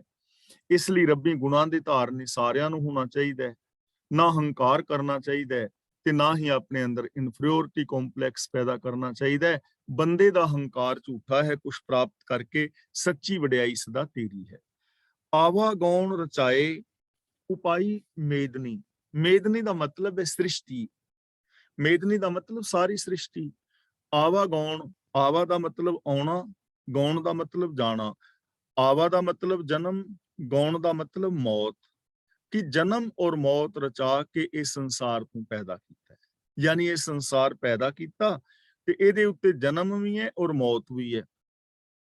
ਇਹਨਾਂ ਦੋਵਾਂ ਤੋਂ ਬਿਨਾਂ ਜ਼ਿੰਦਗੀ ਚੱਲ ਨਹੀਂ ਸਕਦੀ। ਪਹਿਲਾਂ ਆਪਾਂ ਵਿਚਾਰ ਕਰ ਚੁੱਕੇ ਹਾਂ ਕਿ ਜੇ ਕੱਲਾ ਜਨਮ ਹੋਵੇ, ਮੌਤ ਹੋਵੇ ਹੀ ਨਾ, ਤਾਂ ਜ਼ਿੰਦਗੀ ਚੱਲੇਗੀ ਨਹੀਂ, ਕਿਉਂਕਿ ਇੱਥੇ ਕੁਰਬਲ ਕੁਰਬਲ ਹੋ ਜਾਣੀ, ਕੋਈ ਜੀਵ ਮਰੇ ਹੀ ਨਾ। ਤੇ ਜੇ ਜਨਮ ਨਾ ਹੋਵੇ, ਸਾਰੇ ਮਰਦੇ ਜਾਣ, ਤਾਂ ਸ੍ਰਿਸ਼ਟੀ ਖਤਮ ਹੋ ਜਾਏਗੀ।